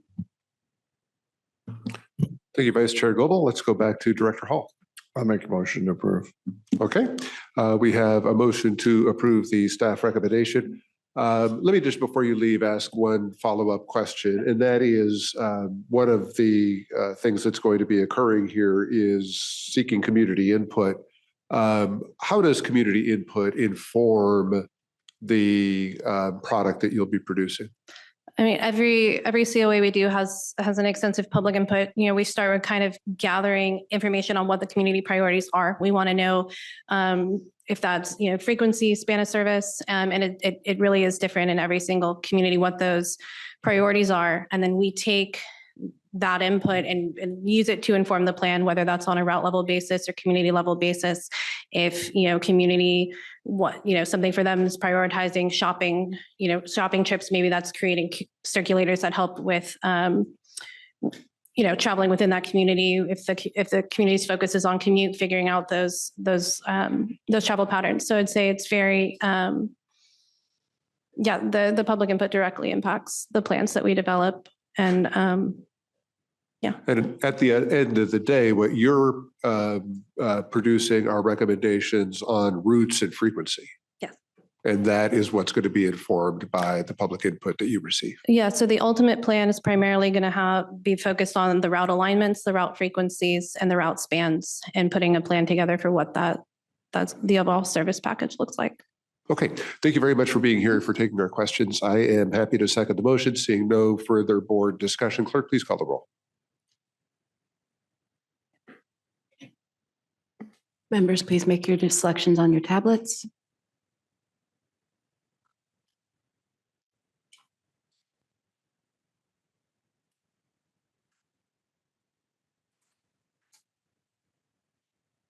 That motion passes with 10 members voting yes and 5 members absent.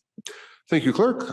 Thank you to my colleagues for that discussion. Let's move on to item 23. That is for board member or CEO communications. And we're going to begin with Director Leyva Gonzalez.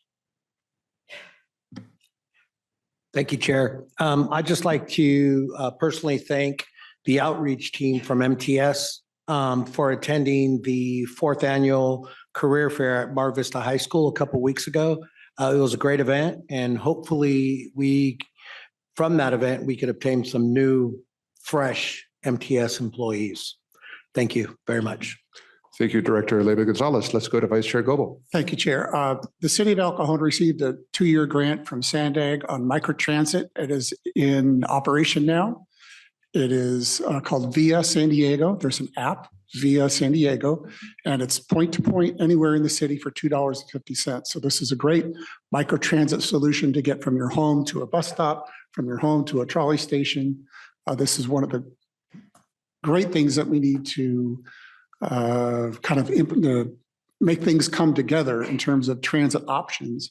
So that is available to any El Cajon resident. That would be great for MTS to work with Via San Diego to cross-promote this. And it is available to people with wheelchairs and other disabilities as well for just $2.50 point to point anywhere in the city. Thank you. Very good. Thank you, Vice Chair Goebel. Let's go to Director Mendoza. I just wanted to add that today is Sandag's Bike Anywhere Day.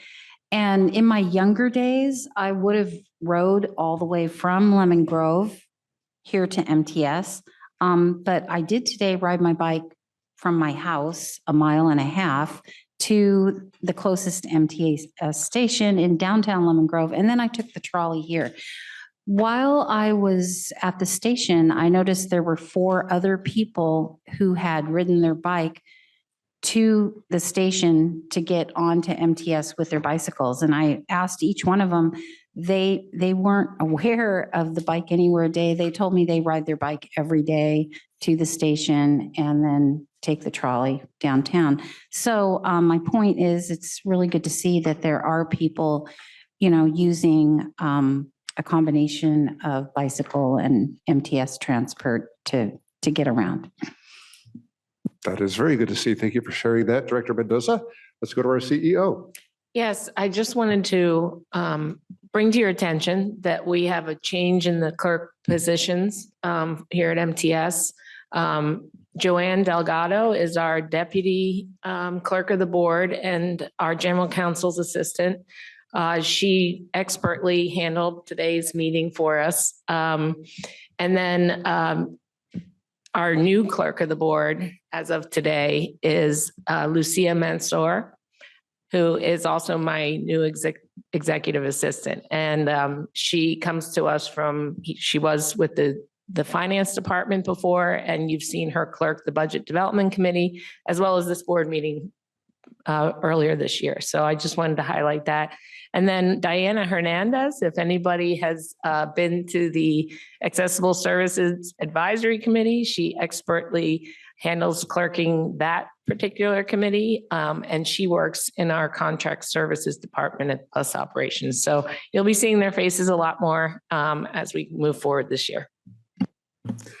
Thank you very much for that update. Great work to the 3 of you. And we'll look forward to continuing to work together on these board meetings. All right, seeing no further board discussion, the board's next meeting date is on June 26th at 9 o'clock in the morning, and we are adjourned.